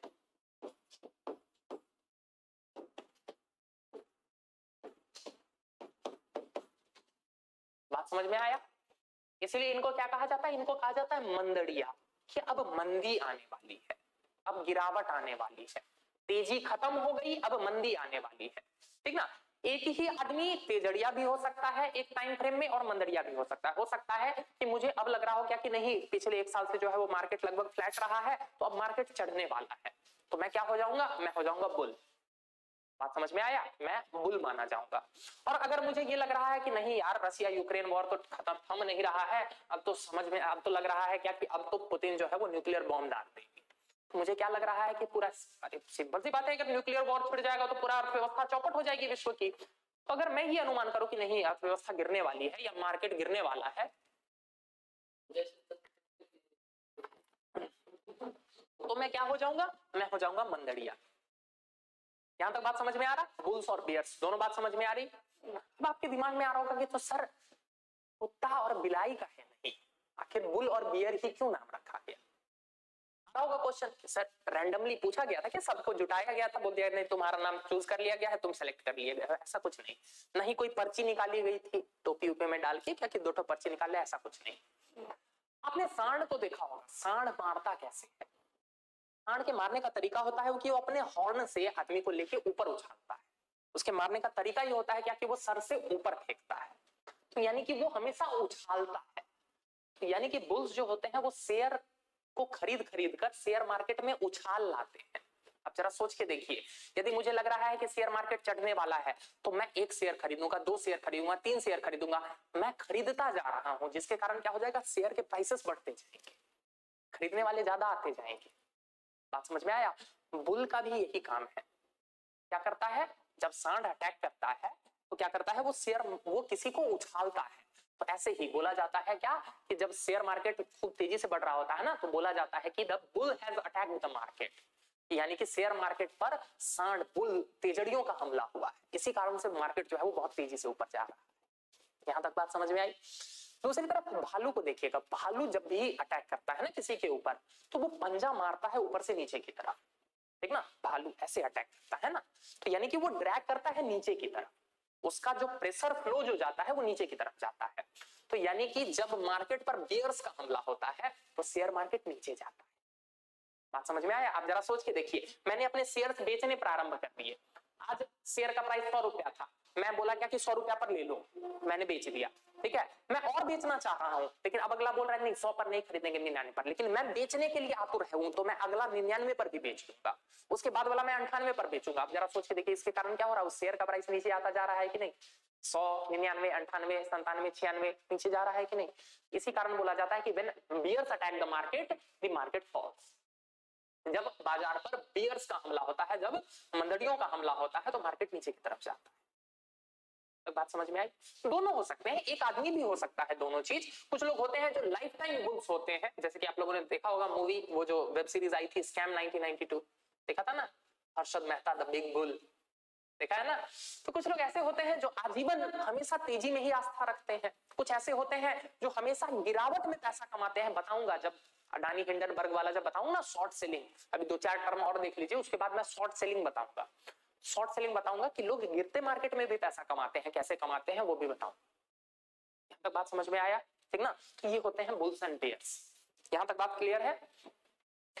बुल्स एंड बेयर्स के बाद एक और टर्म देख लीजिए जो कि क्या है, स्टैग।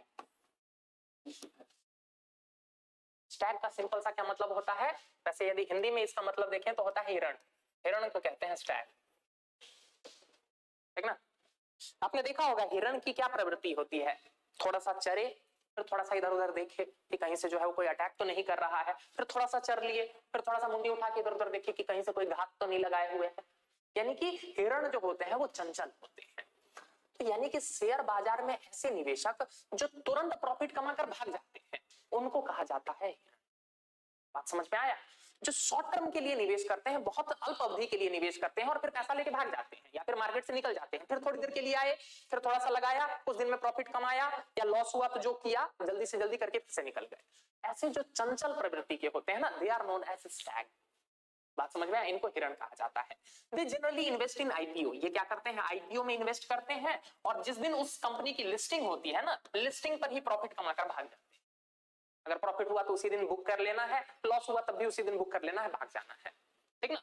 तो ये क्या करते हैं, लिख लीजिएगा कि ये सामान्यतः आईपीओ में निवेश करते हैं, ये सामान्यतः आईपीओ में निवेश करते हैं और लिस्टिंग के दिन ही क्या करते हैं, अपने शेयर्स बेचकर भाग जाते हैं। निवेश करते हैं और लिस्टिंग पर शेयर बेचकर निकल लेते हैं।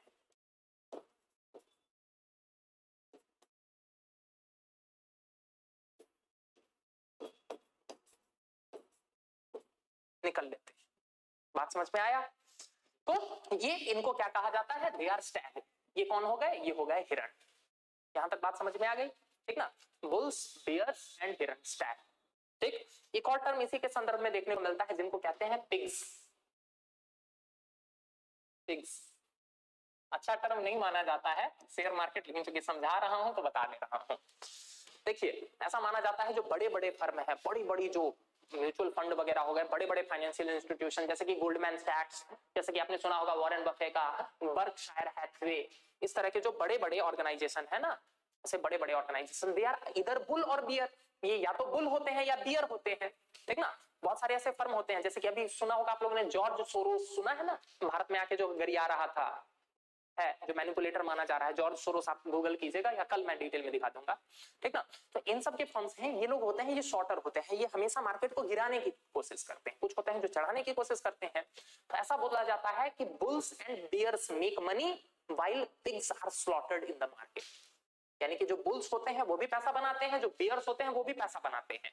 लेकिन हमारे आपके जैसे जो निवेशक होते हैं, जो ना बुल होते हैं ना बियर होते हैं, we are considered as pigs. क्यों? क्योंकि कटनी हमारी ही होती है, हम ही को लूटा जाता है।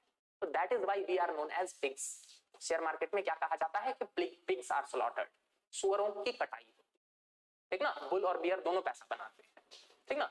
अच्छा टर्म नहीं माना जाता है लेकिन शेयर मार्केट में प्रचलित है। ठीक ना? तो जो छोटे छोटे खुदरा निवेशक होते हैं ना, सामान्यतः इनको क्या कह दिया जाता है? इनको पिग्स भी कह दिया जाता है। ठीक ना? मतलब अच्छा टर्म नहीं है लेकिन बोलचाल में यूज हो जाता है। क्यों? मैंने रीजन बता दिया। बुल्स भी जो होते हैं वो कुछ शेयर्स खास पकड़ते हैं, उन शेयर्स को अपने अपने तरीकों से खूब ज्यादा से ज्यादा खरीद कर उसके प्राइसेस को ऊपर बढ़ाते हैं, उसके बारे में अच्छी अच्छी खबरें फैलाते हैं खूब सारा कि ये बहुत अच्छा शेयर है, उसी की बार बार चर्चा होती रहती है। तो फिर इस तरह से जो क्या करते हैं वो कमा रहे हैं। जो बियर्स होते हैं वो क्या करते हैं? उसके बारे में खराब खराब खबरें फैलाकर उसके शेयर प्राइस को नीचे लाते हैं। तो दोनों पैसा कमा रहे होते हैं। लेकिन हमारे आपके जैसे निवेशक, हमारे पास इतना पैसा नहीं है कि हम बहुत सारा पैसा लगा सकें, और हमारे पास नहीं इतनी क्षमता है कि हम बहुत लंबे समय तक होल्ड कर सके। ठीक ना? तो हम गवाते हैं पैसा। दैट इज व्हाई क्या कहा जाता है कि bulls and bears make the money, pigs are slaughtered in the market. यहां तक बात समझ में आई? ठीक ना? कोई नहीं, ऐसे बहुत सारे टर्म्स हैं, कल बताऊंगा आपको कि शेयर मार्केट में किस किस तरह के घोटाले होते हैं, और ये बहुत सारे घोटाले इस साल न्यूज में रहे हैं। ठीक ना?